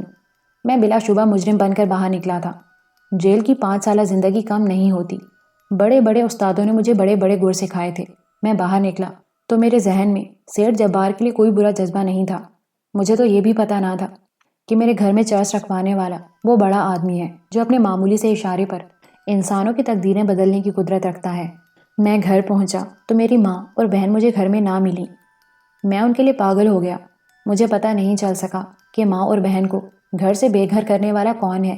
میں ان کی تلاش میں مصروف ہو گیا، لیکن سیٹھ جبار نہیں چاہتے تھے کہ میں زندگیوں کی لطافت سے ہمکنار ہو سکوں۔ مجھ پر قتل کا الزام عائد کیا گیا اور اس کے بعد اس بات کا اظہار کر دیا گیا کہ میرے اوپر جو کچھ بیتی ہے وہ سیٹھ جبار کے اشارے پر ہے۔ وہ میری تقدیر کا مالک ہے، وہ میرے لیے خدا بننا چاہتا ہے۔ میں نے کسی انسان کی خدائی قبول نہیں کی اور اس کے خلاف نبرت آزما ہو گیا۔ تب اینجل مجھ پر زندگی تنگ کر دی گئی۔ میرے ساتھ وہ سب کچھ ہوا جو کسی انسان کے ساتھ روا نہیں ہو سکتا تھا۔ مجھے طرح طرح کی اذیتیں دی گئیں۔ میرے کچے ذہن کو ایسے ایسے کرب سے گزرنا پڑا کہ میں تم سے بیان نہیں کر سکتا۔ میں نے ہمیشہ ان سے اپنی ماں اور بہن کی بھیک مانگی، لیکن مجھے تحقیر آمیز کہے کے ساتھ رخصت کر دیا گیا۔ سیٹھ جبار چاہتے تھے کہ میں ایک پکا مجرم بن جاؤں۔ انہیں اس بات پر یقین تھا کہ ایک نہ ایک دن میں ان کے سامنے آ کر گڑ گڑاؤں گا اور اس وقت تک میرے مجرمانہ ذہن کی تربیت ہوتی رہے گی۔ میری زندگی کو جہنم بنا دیا گیا تھا اور میں اس جہنم میں سلگتا رہا۔ میرے دل میں آگ بھڑکتی رہی، یہاں تک کہ مجھے سیٹھ جبار کے ایک گرگے نے ملک سے باہر نکال دیا۔ جزیروں میں مجھے غلامی کی زندگی بسر کرنا پڑی اور میں غیر انسانی زندگی گزارتا رہا۔ لیکن اینجل، جب میں ان تمام حالات سے نمٹ کر واپس پہنچا تو بہت کچھ بن چکا تھا، اور اس کے بعد بھی اگر میرے دل میں سیٹھ جبار کے خلاف نفرت کا جہنم نہ روشن ہوتا تو میں اپنے انسان ہونے پر بھی شک کرنے لگتا۔ میں پرنس دلاور بن گیا اور اس کے بعد میں سیٹھ جبار کے لیے بہت ٹیڑھی کھیر ثابت ہوا، لیکن اب وقت گزر چکا تھا۔ سیٹھ جبار اس بات پر حیران ہے کہ منصور پرنس دلاور کیسے بن گیا، اور اس کے لیے اینجل، اس نے تمہیں استعمال کیا، تم میرے سامنے آئیں۔ مجھے تم سے کوئی شکایت، کوئی نفرت نہ تھی۔ میں نے اپنے سینے میں تمہارے لیے احترام پایا، لیکن ماں اور بہن کی محبت مجھے کسی طرف مائل نہیں ہونے دے رہی تھی۔ ہاں اینجل، تمہارے والد کو معلوم ہے کہ میری ماں اور بہن کہاں ہیں، لیکن انہوں نے مجھے ان سے محروم رکھا ہے، اور اس کے بعد کے حالات سے تم بھی واقف ہو اینجل۔ میں جو کچھ ہوں، اپنی شخصیت، اپنی حیثیت، ہر اس شخص کو دینے کو تیار ہوں جو مجھے میری ماں اور بہن سے ملا دے۔ اگر وہ دونوں مجھے آج بھی مل جائیں تو میں انہیں لے کر اس ملک سے چلا جاؤں گا، اس شہر سے چلا جاؤں گا، کسی ایسی جگہ جو کوئی میرے لیے متعین کر دے۔ مجھے کسی سے کوئی پرخاش نہ رہے گی۔ میں اپنی چھوٹی سی دنیا پھر سے آباد کرنا چاہتا ہوں۔ میں ایک طویل عرصے سے ان سے جدا ہوں اور میرا سینہ ہمیشہ غم سے پھٹتا رہا ہے۔ میری ہر رات آنسوؤں کے درمیان گزری ہے۔ میں نے ہر لمحہ انہیں یاد کیا ہے۔ مجھے بتاؤ اینجل، ان تمام باتوں کے ساتھ ساتھ اگر منصور سیٹھ جبار سے نفرت کرتا ہے تو کیا غلط ہے؟ اینجل کی آنکھوں سے پھر آنسو بہنے لگے تھے۔ وہ میری کہانی میں اس طرح کھو گئی تھی جیسے سب کچھ بھول گئے ہو۔ میں خاموش ہوا تو وہ آنسو بہاتی آنکھوں سے مجھے دیکھتی رہی، پھر وہ اٹھی اور دوبارہ مجھ سے لپٹ گئی۔ خدا کی قسم، مجھے نہیں معلوم تھا، مجھے یہ سب کچھ نہیں معلوم تھا۔ میں نہیں جانتی تھی کہ میرے ڈیڈی اتنے گرے ہوئے شخص ہیں۔ بہت برا ہوا منصور، میں تم سے بے حد شرمندہ ہوں، لیکن یقین کرو منصور، میں تم سے الگ نہیں ہوں، میں تمہارے ساتھ ہوں۔ اگر میرے ڈیڈی نے تمہاری امی اور بہن کو تم سے جدا کیا ہے تو ٹھیک ہے، اب میں خلوص دل سے اس کے لیے تیار ہوں کہ تم مجھے ان سے جدا کر دو۔ زندگی بھر تم انہیں میری شکل نہ دیکھنے دو منصور، میں تمہارے ساتھ ہوں۔ میرے پاس تمہاری ان تکالیف کا یہی ایک بدل ہے. تم جس طرح چاہو جیسے چاہو مجھے رکھو. میں کبھی واپس جانے کی ضد نہیں کروں گی. ہاں ڈیڈی کو سزا ملنی چاہیے. تم جانتے ہو منصور، ڈیڈی مجھے بہت چاہتے ہیں. اتنا چاہتے ہیں وہ مجھے کہ شاید ساری دنیا میں کسی کو نہ چاہتے ہوں. تم نہیں سمجھتے ان حالات میں ان پر کیا گزری ہوگی. لیکن اب مجھے کسی بات کا تردد نہیں ہے. مجھے کیا معلوم تھا کہ ڈیڈی اتنے درندہ صفت ہیں. اینجل جذب کے عالم میں بول رہی تھی. اس کی آنکھیں مسلسل آنسو بہا رہی تھیں، اور یہ آنسو بلا شبہ اس کی سچائی کا مظہر تھے. وقت نے مجھے کچھ بھی بنا دیا تھا، لیکن ابھی اس حد تک نہیں پہنچا تھا کہ سچائیاں مجھ پر اثر انداز نہ ہوتیں. اس بار میں نے جذباتی انداز میں اینجل کے دونوں ہاتھ پکڑ لیے تھے. تمہارے ان آنسوؤں نے مجھے بہت کچھ دیا ہے اینجل. میں تمہارا شکر گزار ہوں کہ تم میرے لیے روئیں. میں ان آنسوؤں کی قیمت میں اپنی زندگی دے سکتا ہوں. سیٹھ جبار نے مجھے لمحہ لمحہ اذیت دی ہے اینجل. بہت پتھر دل انسان ہے وہ میرے زخم ہرے کرتے رہتے ہیں. اس دن میں تمہاری سالگرہ میں شریک ہوا تھا، تمہاری خوشی میں شریک ہوا تھا، لیکن انہوں نے میرے دل میں خنجر بھونک دیا تھا. اس دن وہ چونک کر بولی. ہاں اینجل. کیا ہوا تھا منصور؟ اینجل اپنائیت سے بولی. انہوں نے مجھے اپنے پاس روک لیا تھا. ہاں، اور تمہیں وہاں سے ہٹا دیا تھا. مجھے یاد ہے. وہ مجھے مجبور کرتے رہے کہ میں اپنے منصور ہونے کا اعتراف کر لوں. میں اس لیے تو نہیں گیا تھا اینجل. میں انہیں ٹالتا رہا، اور پھر انہوں نے میرے دل پر کاری وار کیا. لان پر میں نے فریدہ کو دیکھا. سیٹھ جبار نے مجھے مجبور کرنے کے لیے اسے میرے سامنے پیش کیا تھا. میں اس وقت ان کے پاس تھا اور فریدہ لان پر. میرے سامنے ہی انہوں نے اسے وہاں سے روانہ کر دیا. کئی سال کے بعد میں نے اپنی بہن کی شکل دیکھی تھی. تم خود غور کرو اینجل، میری ذہنی حالت کیا ہوئی ہوگی. پھر کیا ہوا منصور؟ اینجل نے پوچھا. کچھ نہیں، میں نے صبر کرنا سیکھ لیا ہے. میں تقدیر پر شاکر ہوں. میں نے کوئی اعتراف نہیں کیا اور وہاں سے چلا آیا. دوسرے دن میں نے تمہیں تمہارے دیے ہوئے نمبر پر فون کیا تو تمہاری آواز سنائی دی، تو تم نے مجھے بریٹے بروڈ کی کوٹھی نمبر 22 میں بلایا تھا. اوہ، میں نے تمہیں بلایا منصور؟ اینجل جلدی سے بولی. فون پر مجھے تمہاری ہی آواز سنائی دی تھی. میں جانتی ہوں وہ رخسانہ ہوگی، لیکن رخسانہ... میں وہاں پہنچ گیا اینجل. وہاں تمہارے بجائے وہ لڑکی ملی. اس نے کہا کہ تم نے مجھے ڈالمیا کراسنگ کی ہٹ نمبر 22 میں بلایا ہے. میں اس کے ساتھ چل پڑا، لیکن راستے میں اس نے مجھے صورتحال بتا دی. اس نے کہا کہ تمہارے اور سیٹھ جبار کے درمیان میں کچھ تلخ کلامی ہوئی ہے. آپ ڈالمیا کراسنگ گئے تھے پرنس؟ ہاں، لیکن سیٹھ جبار وہاں بھی مجھ پر قابو نہیں پا سکے تھے. مزید واقعات مجھ سے سنو منصور. خدا کی قسم مجھے یہ علم تھا کہ زیادہ دولت نے ڈیڈی کو بے حد مغرور بنا دیا ہے، اور بعض اوقات وہ لوگوں کے ساتھ بہت برا سلوک کرتے ہیں، لیکن وہ انسانیت سے اتنی دور چلے گئے ہیں اس کا مجھے علم نہیں تھا. میں نے ڈیڈی سے پوچھا تھا کہ پرنس سے کوئی تلخ گفتگو ہوئی تھی. انہوں نے مجھے کچھ نہیں بتایا. تو میں نے کہا کہ ٹھیک ہے، پرنس دلاور کبھی مجھے فون کریں گے تو میں ان سے پوچھ لوں گی. ڈیڈی اس بات پر ناراض ہو گئے اور انہوں نے مجھے ایک کمرے میں بند کر دیا. اس کے بعد غالباً رات کے کھانے میں مجھے خواب آور دوا دے دی گئی تھی. دوسرے دن مجھے جب ہوش آیا تو میں جہاز پر تھی. ریٹا میرے برابر کے کیبن میں موجود تھی. خدا کی قسم منصور، اس سے زیادہ مجھے کچھ نہیں معلوم. مجھے یقین ہے اینجل. بہرحال مجھے تمہارے بارے میں معلوم ہو گیا اور میں تمہیں وہاں سے نکال لایا. ریٹا نے مجھے بتایا تھا منصور کہ میں پرنس دلاور کی مہمان ہوں، لیکن میں مضطرب تھی. خدا کی قسم میں اب پرسکون ہوں. اور منصور، اب میں نے ایک عہد کیا ہے. مجھے یقین ہے کہ تم مجھے اس عہد پر قائم رہنے میں مدد دو گے. کیا عہد ہے اینجل؟ اگر ڈیڈی تمہاری امی اور بہن کو تمہارے حوالے کر دیں تو تم انہیں میرا پتہ بتا دینا، اور اگر وہ ایسا نہ کریں تو پرنس خواہ پوری زندگی گزر جائے تم انہیں ان کی بیٹی سے محروم کر دینا. میں خاموشی سے اینجل کو دیکھتا رہا. اس نے وہ کہا تھا جو خود میرے ذہن میں تھا، لیکن اس کا عہد بہت عظیم تھا. اس کی پیشکش میرے تصور سے بہت بلند تھی. اس نے مجھے جیت لیا تھا. ہاں، اس نے ایک عورت کی حیثیت سے مجھے جیت لیا تھا. اس نے میری ذات کے لیے، انسانیت کے لیے ایک عظیم قربانی کی پیشکش کی تھی. تمہیں اس پر اعتراض تو نہیں ہے منصور؟ مجھے ساری زندگی تمہاری کسی بات پر اعتراض نہیں ہوگا اینجل. ساری زندگی؟ وہ مسکرا کر بولی. ہاں، ساری زندگی. بہت مشکل بات کہی ہے تم نے منصور. سوچ سمجھ کر کہی ہے اینجل. کیا تم ایک ایسے شخص کی بیٹی کو اپنی زندگی میں شامل کر سکتے ہو جس نے تم پر مظالم کے پہاڑ توڑے ہیں؟ میں تمہیں اس حوالے سے قبول نہیں کروں گا اینجل. تمہاری شناخت، تمہارے وہ الفاظ ہیں جن کی قیمت اس کائنات میں نہیں مل سکتی. تم نے حق کا ساتھ دینے کا فیصلہ کیا ہے. میں تمہارے مشن کے لیے جان دے دوں گی منصور. یہ اینجل کا عہد ہے. ممکن ہے ابھی تم ان الفاظ پر یقین نہ کرو، لیکن آنے والا کوئی لمحہ مجھے اس عہد سے نہیں ہٹا سکتا. خدا کی قسم اینجل، زندگی میں بہت سے نشیب و فراز آئے، وقت نے مجھے چٹان بنا دیا، لیکن اعتراف کرتا ہوں کہ آج یہ چٹان پگھل گئی۔ میں کچھ نہیں رہا اینجل۔ اینجل، تم میری زندگی کی سب سے بڑی آرزو ہو۔ اگر حالات نے کبھی سکون کے کچھ لمحات دیے تو وہ تمہاری امانت ہوں گے۔ منصور۔ اینجل نے ایک بار پھر میرے سینے پر سر ٹکا دیا۔ وقت نے چھلانگ لگائی، اندھیرا پھیل گیا، لیکن ہمیں کوئی احساس نہیں تھا۔ پھر دروازے پر ہونے والی دستک سن کر ہم چونک پڑے۔ میں نے جلدی سے دروازہ کھول دیا تھا۔ اگر آپ مزید رکنا چاہیں پرنس تو میں اجازت چاہوں گا، عدنان نے کہا۔ ریٹا بھی اس کے ساتھ تھی۔ نہیں، بس میں بھی چلوں گا۔ ریٹا، اینجل کو کوئی تکلیف نہ ہونے پائے، ان کا خیال رکھنا۔ اینجل، مجھے اجازت دو۔ اور ہاں ریٹا، تم اپنی واچ ٹرانسمیٹر اینجل کو دے دو اور انہیں اس کے بارے میں سب کچھ سمجھا دو۔ اینجل، میں دن میں ایک بار تمہیں ضرور کال کروں گا۔ ٹرانسمیٹر؟ اینجل نے سوالیہ انداز میں کہا۔ اس کے بارے میں آپ کو میں تفصیل بتا دوں گی اینجل، ریٹا نے مسکراتے ہوئے کہا۔ عورت تھی، شاید حالات کا کسی حد تک اندازہ کر چکی تھی۔ پھر ہم دونوں ان سے رخصت ہو کر باہر نکل آئے۔ طاہر اور اعظم کو میں نے کچھ اور ہدایات دی تھیں، اور عدنان نے اس عمارت کی مکمل حفاظت کے لیے کچھ اور لوگوں کو بھیجنے کی پیشکش کر دی تھی۔ وائسن ایونیو سنسان علاقہ تھا، دور دور تک ٹیکسی کا پتہ نہیں تھا، چنانچہ ہم پیدل چل پڑے۔ باہر نکلتے وقت ماسک دوبارہ چہروں پر لگا لیے تھے۔ اینجل واپس جانے کے لیے تو بضد نہیں تھی پرنس؟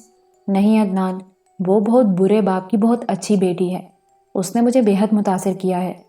اوہ، مجھے احساس ہو رہا تھا۔ اس نے خود ہی مجھے پیشکش کی کہ جب تک اس کا باپ میری ماں اور بہن کو میرے حوالے نہ کر دے، اسے اس کی بیٹی سے محروم رکھا جائے۔ وہ اپنے الفاظ میں مخلص تھی پرنس؟ ہاں عدنان، میں پورے وثوق سے کہہ سکتا ہوں۔ تب وہ ہمارے لیے قابل احترام ہے، عدنان نے جواب دیا۔ تھوڑی دور چل کر ہمیں ٹیکسی مل گئی۔ عدنان نے مجھے میری کوٹھی چھوڑا اور خود اسی ٹیکسی سے واپس چلا گیا۔